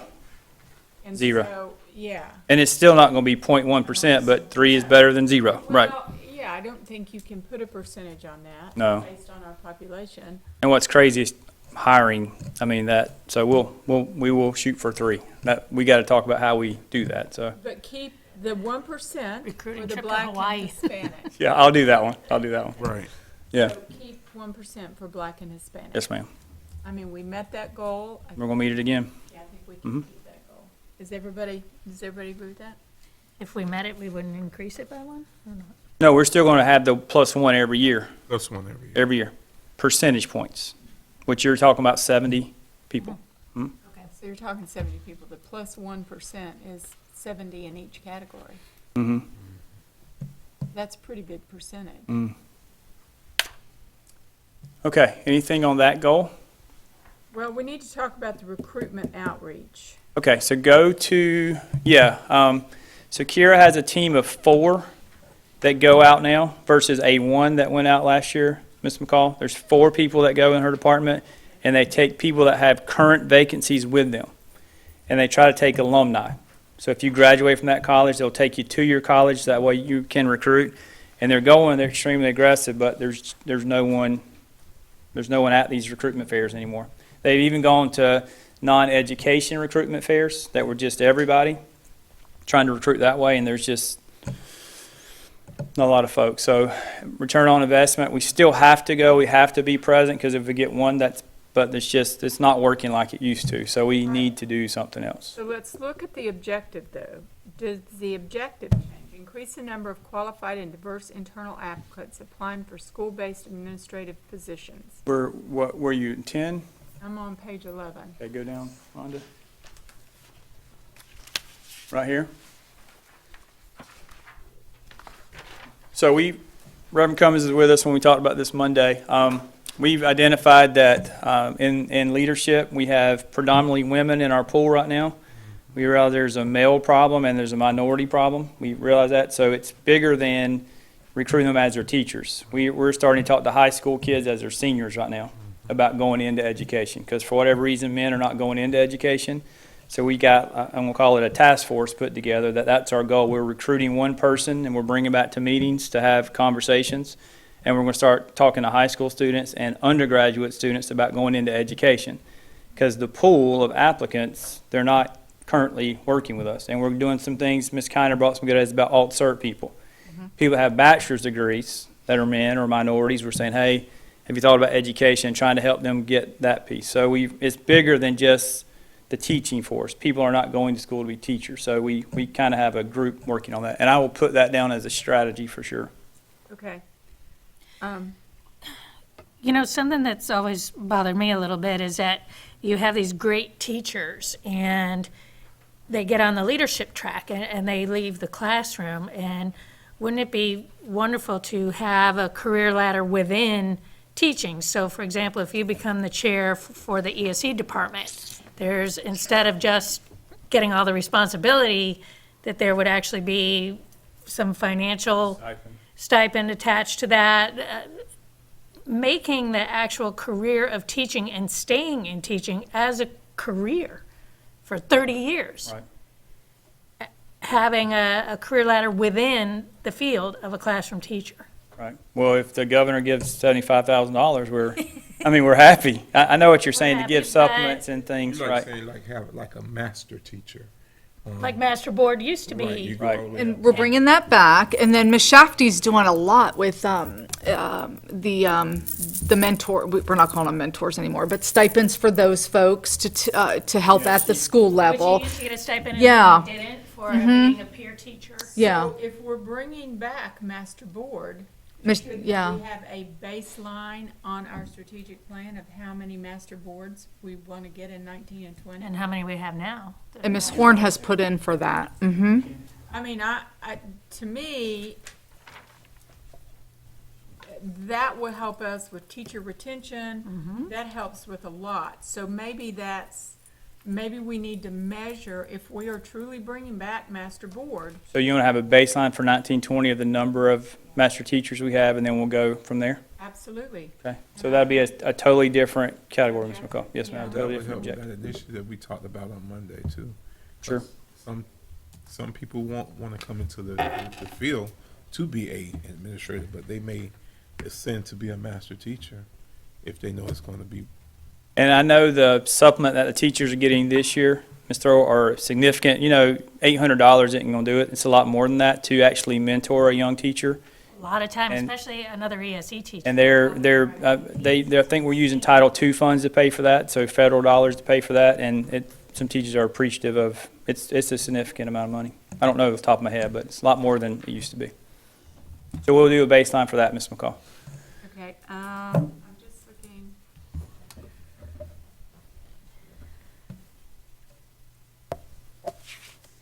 Okay, I think everything else is okay. Is everybody good with everything else? Anybody, was that goal 3 still? Yes. Yeah, Okay. and just add the master teacher. And I'll give all this to Ms. Shafty, and we'll get some turned off. But do you, I think you get my vision. Yes, ma'am. of this is- You should be rewarded to be a teacher. Right, and let's celebrate Right. and honor, If you don't choose to be an administrator, which a lot of teachers do, and I understand, and why do they? right, then they should, Pays better. The right. pay is better, Right. and there's more notoriety, you know. Right. But we I mean, talked, how many times did I hear, do your 3 years in the classroom like it was a Right. sentence? right, you know? right, do your 3 years time, in right, ESE, do your and time and get out, right. You- remember we talked about one Monday when we talked about Dr. Gary's brother. Great teacher. Has no desire to be an administrator, but it's probably one of the best math teachers in the county. And I think of Miss Cameron, who's made a lifetime career of teaching little kids. Just doesn't, they want to be, and that's great, You want to stay in the classroom. so let's reward them for that. Are few and far between anymore, so we've Right. got to do something too. Yes, ma'am, I'm with you. Yeah. Okay, goal 4, Public relations. anything for Kevin? Kevin, anything? What you had need. talked about We're gon- improve the quality integrity. I think you're right. I don't think that's measurable. And it's kind of addressed up in the prior objective. Correct, As- at the top. Successful delivery. Although at the top, it's, I'm sorry, breaking my own rule of not coming to the microphone. Yeah, Kevin, you can't do that, Kevin. That last item is somewhat mentioned at the very beginning, although at the very beginning, it's the delivery of communication from the district level to the schools, and that, I think, was from school-level administrators to their communities, so it's the next level down. So do we need an objective then for the 85% for school to family? Skylar one, Well, meet or exceed of eight. from school level administrators up to their Oh, okay. school community, Again, measurable, is it, can we measure it? right? We can improve the training that they get, and we can do like we've done the 100% mark that Kevin comes and trains principals and APs every time. But I don't know how we measure if they're receiving. Right. We could survey parents to determine how satisfied they are with the outreach efforts I like of their school. I like Yes. We can do that. Can't wait to read those surveys. Well, we already do it to a degree in other, but this could be a survey just for that. I think that's a good And idea. that's that. Because then when they have the opportunity, if they choose, to let us know how we're communicating to them. If they choose not to let us know, then that's their problem. So the baseline will be to measure it, then the next year will be to establish the goal. Kind of is the communication, you know, very. Efficient and would- effective. Right, right, or do you want more, do you want less, or is it just right kind of thing? I think I know the answer. The answer will always vary. That's true. And I know I'm not supposed to interject, but I'm just going to interject. Oh, gee, great. I'm sorry, but I have to play both sides here. In order to really do that, you're going to have to get the Hispanic as well. I mean, to get a real good survey. So we are satisfying one of our other goals by translating it. We need to translate that. I mean, Yes, agreed, 100%. She can do that. I'd be more than happy. You give me the script and I'll translate. And we have the tool in place to do that. Skylar will do that, actually. Elena, you're Well- going to be that voice. Absolutely. I do my part. I just think if you're going to hear the voice, you should hear all the voices, not just specific ones. I agree. Thank you. Thank you for Sorry. interjecting. Good point. Do not apologize. No apology necessary. Perfect. Thank you. Thank you. Thank you. Are you comfortable with your objectives and goals as, adding that? Yes, ma'am, I came up with most of these. I so, knew that yeah. you did. I just wanted to be. Trying to be realistic. So Yes. comfortable with. Yes. You didn't put them too far out of reach there, did you? That's right. Remember stretches. All right, we're going to skip over academics. Could we pause for a minute? Kevin, what in there, did we talk about increasing the number of Twitter accounts? Yes, ma'am, we did by 3%, I believe. For It who, though? would be for Internal. internal issued accounts only. We have no control over other accounts. Right. So could we do some training, even if it's a Moodle, before somebody gets one, just so they understand? We'll have What- to find or create that training, but certainly. I'd be careful, yeah, because there have been some trainings on Twitter out there, and I know people that have been annoyed by it because they're wanting like PD, like maybe Well, discipline I or think, something, and then when they're getting Dr. Twitter. Mayor, I don't want to put words in your mouth, but I think probably what you're referring to is how to properly use Twitter in a Yes. public education Right. setting versus how to Right. tweet. Well, and possibly we need a policy. We have some policies, but I don't believe Twitter is included in that. But social media is. But social media is. Yes, ma'am. So we just encapsulates need all of to, it. when we create those accounts, give them the policy and give them maybe some bullets. Well, it is true because we know about Twitter and campaigning. It's, I mean, there are some things that have been broken. It's if it's a district-issued account, it is for district and school use, Right, period. Not to promote a candidate. right. Okay. All right, thank you. Okay, we're going to do goal 5 at another time, right? Yes. And then goal 6, Technology. we're still going to measure it because you want to measure it. And it's very simple. So when we say ensure all schools have the appropriate technology resources, I think he defines that as, can you give your test from school? Can you know school's lagging when it comes to FSA or any kind of test that you might take or something like that? okay, Because there's always going to be more, but do you have adequate to go on iReady, to do what you need to do? at your- Credit recovery too. Yeah, do you have Plato, do you have your credit recovery? So everything that is needed curricula-wise to run your school, that's what he means by that. Because you so always want more technology than you have. we had a target of 1-to-1, Uh-huh, and he said the actual 2-to-1. 2-to-1. Yes, ma'am. So I have no idea how to set a goal. So, 3-to-1? 1.5. yeah, that's what I'm saying. That's why I was asking if this is a measurable. Is this more of a behind-the-scenes kind of process that we have, or is this a measurable goal? It's kind of hard to do that because, Yeah. Would that be a principal survey to say, when you did testing this year or for the courses that you offer that are computer-based, did you have what you need? Was it reliable? well, I know for the testing piece, John McGowan, his whole team goes through every school and does that. I don't know about the day-to-day, who does that accountability piece, probably Anthony's team. I don't know how we measure some of that, Ms. McCall, other than saying a 1-to-1 is this is how many students we have, 43,000 students, we have 43,000 devices, probably not. So maybe, I'm wondering if part of our objectives for this should be the replacement plan, just like we're doing with furniture. Furniture. So it says ensure all schools have the appropriate technology resources, but I don't see anywhere in here Where it talks about- Anthony does have we have had that for years where, The replacement plan. however, when you're, we just got cut big time this year. He lost about $2 million. Yeah. But his plan is still moving forward. It hasn't stopped yet. That will probably start, if you keep losing money like that, that'll probably pick up. But there is a computer replacement plan, and once they reach a threshold, they're no longer able. Well, then maybe it needs to be ensure all schools have the appropriate technology resources And an adequate plan for replacement and and upgrades. an adequate, Replacement plan? yes, technology replacement plan.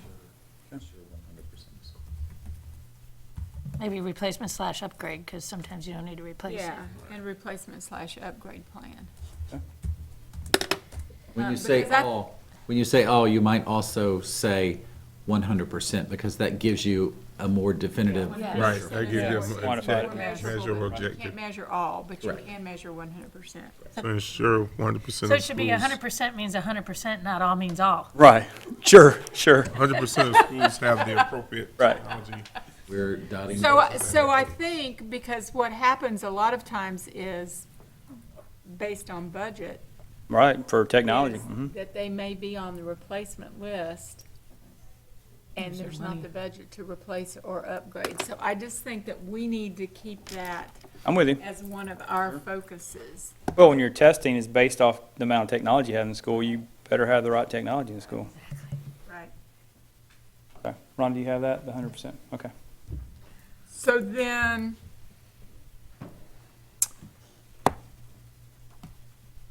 so the strategy.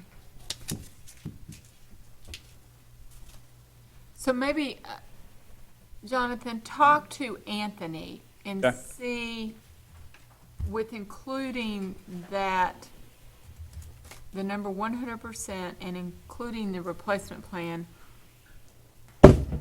then what is the measure? How do you he should measure it, know right. that. So Right. ask Anthony, how do you measure that? And then let him give us that Yes, ma'am. technology measure. Okay. Is that? Okay, so let me ask, because the strategic plan is coming to the board on October 22nd, Rhonda. So what we would like to do is get everything clean. We're going to use the same data that we have for the 18-19 data. That's not 19-20. We're going to get it, and I'm going to call it prettied up. Kevin's going to get it ready to go with the company. So we kind of walk through all this. Then after that's approved, so we have to have a strategic plan. Then we'll go back and get the 19-20 goals set. So you'll see something really clean coming to you based off the conversations today, which will be sent to y'all for the 22nd meeting. We'll approve that, then we'll do the 19-20 goals after that. Is that okay? Does that make sense? And then Kevin asked a question. So just like, was it Osceola? It was Osceola County we used? I think it was Osceola that we. Ms. Keene, was it Osceola that you brought? So just as Osceola, they have it on their website, it's going to look very similar to that. So we're going to put it on our website once you approve it on the 22nd. And we're going to give you all a hard copy of it, but we're not going to pass out hard copies to every school. It's going to be on and it's going to be a fluid document that changes as we change the goals. Is that okay? So it'll come to you October 22nd for board approval. And so within that, on the website, it will have what we did for 18-19. Yes, ma'am. Yes, ma'am. Whatever you see in that, whatever you see in your hand is what will be posted. And then we'll have it, I don't want to say indexed, but easily accessible. So if you want to see goal 3, you click goal 3 and boom, there you go to it. So what I'm saying is, will it have our 18-19 target? What you have right now, you're going to have the target, And then- what we reach, and then beside that, we're going to have the state. Okay, perfect. And that's what's going to go be on the website. I think that's great. And we might do it as a simplified version as well, too, so a parent could pull it and see it as well. So I am wondering, since parents And we'll call it an appendice or something like that. at this, Now, where are we going to be putting, it seemed like I remember this was in the budget in the last time or a couple years ago? This is going to be its own I don't separate know. homepage. It'll be an Click on the tab, right, Kevin? It wasn't in Station the budget districts. though, one year, wasn't it? It used to be stuck under the budget. It's going to be a Right. standalone strategic plan from this Okay, point good. forward. Yeah. You click on the tab and it goes to it and you can see it. Good, because I know that was kind of, I know I had to look for it. And Here. Ms. King, I want to make sure, so district strategic plans are typically 5-year plans. We're doing an annual strategic plan so we can change the goals every single time. Are you all okay with that? Right. So this is going to be the so y'all are going to approve the 18-19 strategic plan, and then we'll do the 19-20 strategic plan and so forth. Okay? Not a 5-year strategic plan, No. annually. Okay, so if we're approving on October 22nd, we need to have a meeting to go over the academic goals before then? I So don't we can know. set the 1920 So goals? we can set them, and that way it's just, So, yeah, we're going to approve the 18-19, and then we're going to do the 19-20 after the strategic plan's approved. oh, we're gonna Right. do it after? Yeah, we're just doing what we've already done. This is, and then we're going to change it for 19-20. Does that make sense? Can we just do it all at once, or am I missing something? Well, what I'd really like to see is that, I'd like to see that we have the 1920 plan approved, but that we show what we did in 1819, but here's the goals for 1920. Right, that's what I. We can do all that, but it's going to take another work session to do the 19-20. If y'all want to do that, I don't mind doing that. Schedule one? Yeah, right away. If we want to get out our calendars, how about, we have next Wednesday. I know Wednesdays seem to be free for everyone, except for Nancy's Right. looking at me like, no. But we could maybe October 2nd or 9th. That's the assistant principal's meeting, Assistant principals meeting. October 9th is the assistant principal's meeting? the second. The second. How about We can do 9th? the 9th if you would like, and then we could bring the, The 9th. The 9th does not work for me. Oh, do we have a work session scheduled for the 10th? bless you. No? There's a Finance 2.0 that those of us that are aspiring certified school board members, I have that as the October 10th and 11th Where is he? back at the Mission Inn. Yeah, did anybody register for that? I didn't register for that. For the, which one? The Highway and the 2.0. Hills. 2.0. Isn't that the one you have to do? Wasn't it the last one left for you? Tomorrow. Oh, is the tomorrow's last one. left for me. Somehow it got on my calendar. We're supposed to be there. I think we're supposed to be there. No, that's, the Finance 2.0 is not the one, that's a new class new. for just kind of, I don't know what it is. Oh, okay. They're just offering it. I don't think that one is your, for you. Uh-uh. We would have already scheduled it if it was. So can we do the 10th? We have a cabinet in the morning. On the 10th. We have a cabinet, and then I have a meeting at 1. Yeah, I got finance 2.0 too on there. My calendar. Do you have Finance 2.0 on your calendar? I do, but I have not registered for it. I was I got not going to do 13th it and this 11th. time. I get invitations and then I just accept them because I'm supposed to go.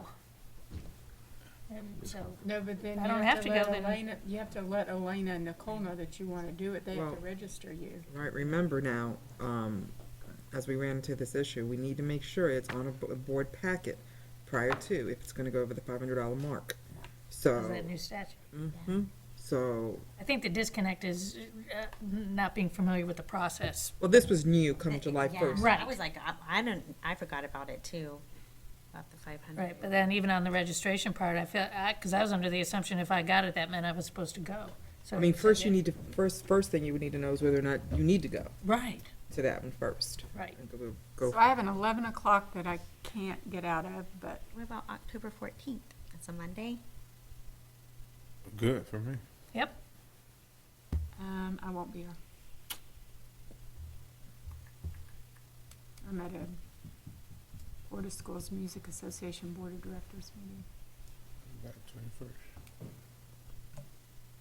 Well, if we're gonna have it on the 22nd, they've gotta have time to I get gotta it. have time to get. Yes. figured Now, out. we don't have to. I mean, we could push it back if that's what you want us to do. It's not, it's the strategic plan for the district, so if we want to move it back, we can move it back, ain't Rhonda? We can just push to another board meeting. We need to have a conversation about it before we, Can we do it the Yeah. What about 21st? Wednesday, October 16th? we'll just push it back to the board. Good that day. I'm good the 16th. Or the 15th. You have a principals meeting. On the 16th? No. 16th? I'm sorry, no, No, I no. don't have it on no, there. excuse me. You got ICROC on the 15th. Yeah, That's it. That's in the evening. that's. So do we wanna do the 16th or the 15th? Doesn't matter to me. Either one good for me. Kelly, you Um, name it. I'm good for both. I have CEP thing I have to go to till 8:30 or 9, so. That morning? That morning. Because I've got that on my calendar too. Yeah. So do we want to, What day? I'm good. Let's do the 16th at 9, can we start at 9:30 and that way Let's the do that. CEP breakfast is out of the way? Yep, okay, so October 16th, the 16th at 9:30.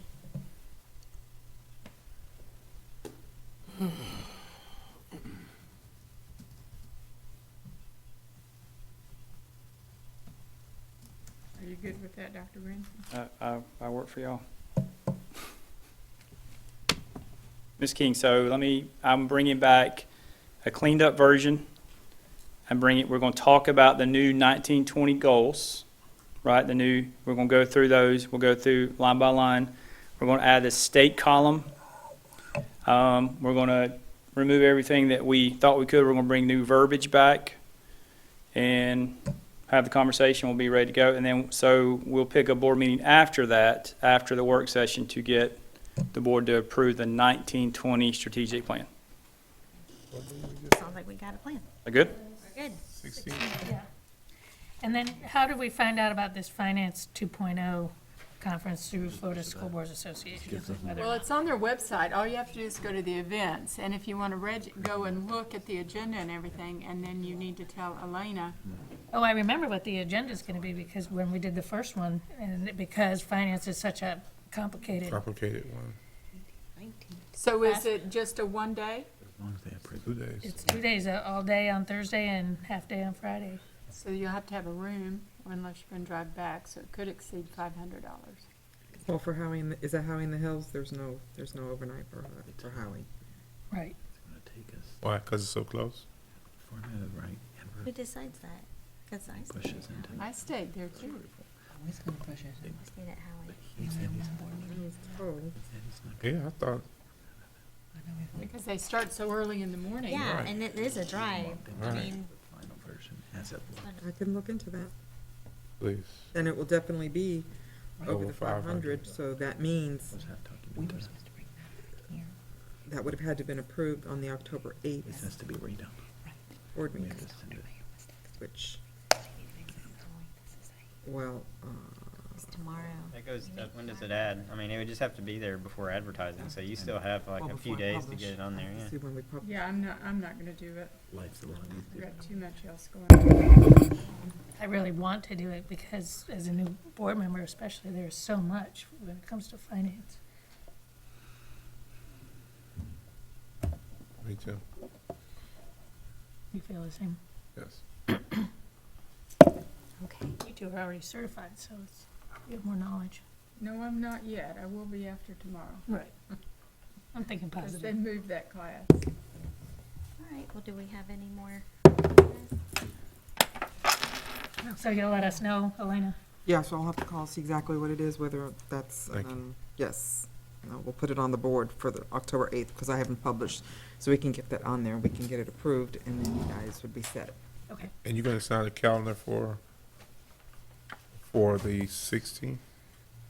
For the Work session. 16th at 9:30. Yes, I will send you an invite, once I do the advertising. Okay, that'll be good. Why isn't my thing on here? So, for board concerns, do we have any more? Any? I think I just shared mine. Well, with no further business, our meeting Oh. is, oh, public comment. I He's apologize. been patiently waiting. Sorry. Oh, I'm sorry that, okay, thank you. Good morning, Mark Avery, A-V-E-R-Y, and I live at 3 Diamond Ridge Way, Ocala, Florida, 34472.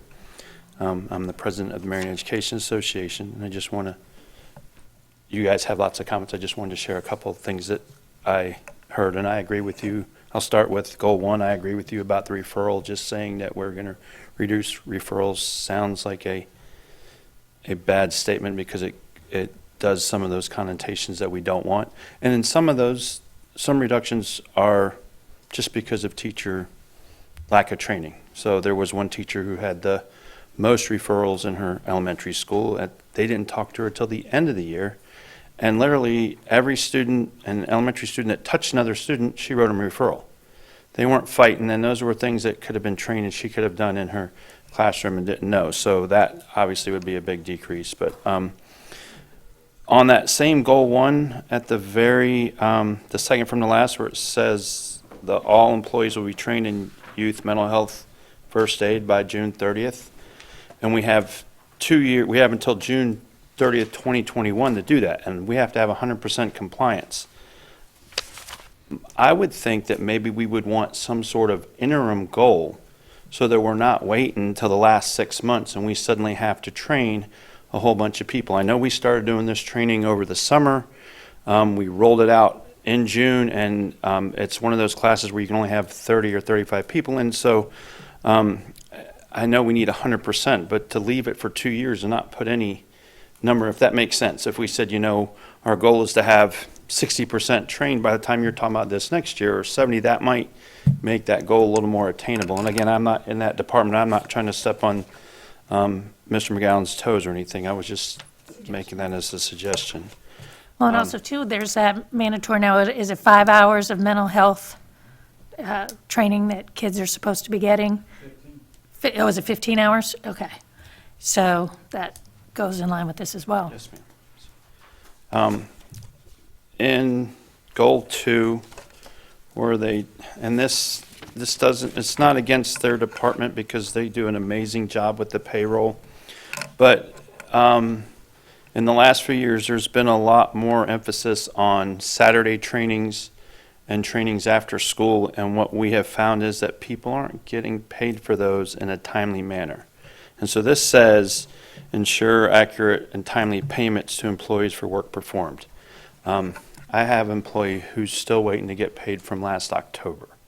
Okay, and and she was, yes, so she did a 3-hour training, and it took us till the end of the spring to say, hey, you're going to get paid before school is out. I have the copies of the emails, and then in July, she's sending the lady an email saying, I still haven't been paid for that.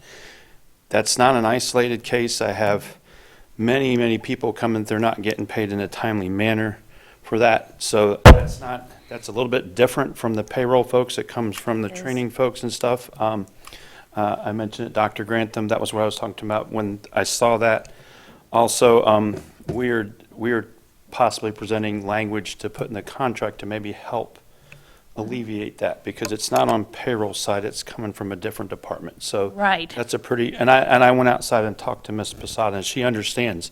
And she doesn't know all the, she didn't know about that other person, but she said she would help. But she said it's very difficult because there's different sections, they get funding from different areas, and so, but we need to get a better system of doing that. So I'm not I clouding agree that. with you, Mark. That's happened forever. Yeah, well, I've heard that too. Yeah. And just recently, I did that too. people took some summer classes and they're still not. So there's a disconnect somewhere In the process. in the process. Yes, ma'am. And And having been a trainer myself, I know you have to close out each section, and you have to turn in your And your rosters. And documentation your is so documentation, there's a lot of steps to that, and if you get right on it, it all goes smoothly, but if you don't, and some people, yeah, it can be a bear.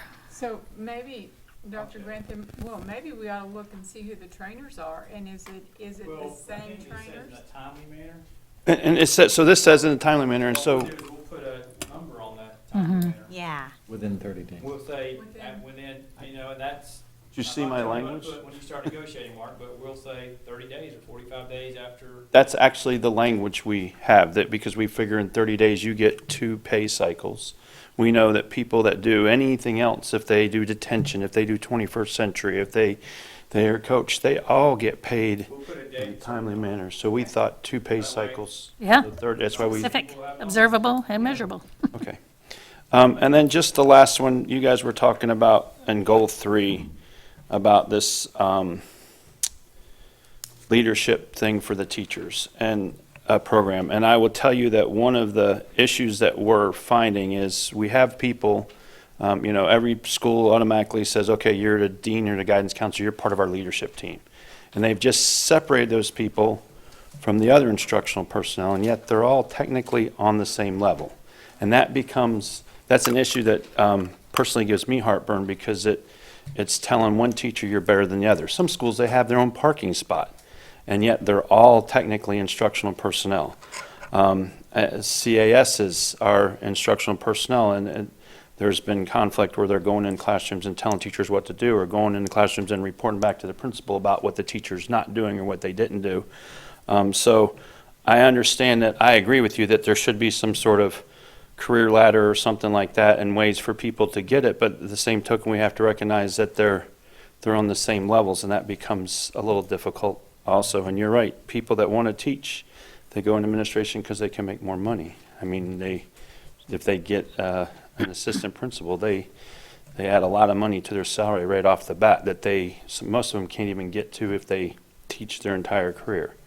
So that is an issue that we're facing. So. Right. And when someone becomes a dean or a CAS, then they're not in the classroom in the same way as a classroom teacher is. So to me, that's two separate issues. We want to celebrate the field of being a classroom teacher and staying in the classroom for the whole of your career, and becoming a master teacher and being recognized as such across the board, financially, professionally, all of those things. Well, I was reading because it said to create a leadership pathway to get into district leadership roles and Oh, the yeah, admin, and that's that was, different That was, objective. yeah. so yes, so I understand both, and that was all I had. Thank you. Thank you. Thank you, Ms. Avery. Is there any more public comment? All right, board concerns, we're good? Okay, and with no further business, our meeting is adjourned at 11:12 a.m. Thank you.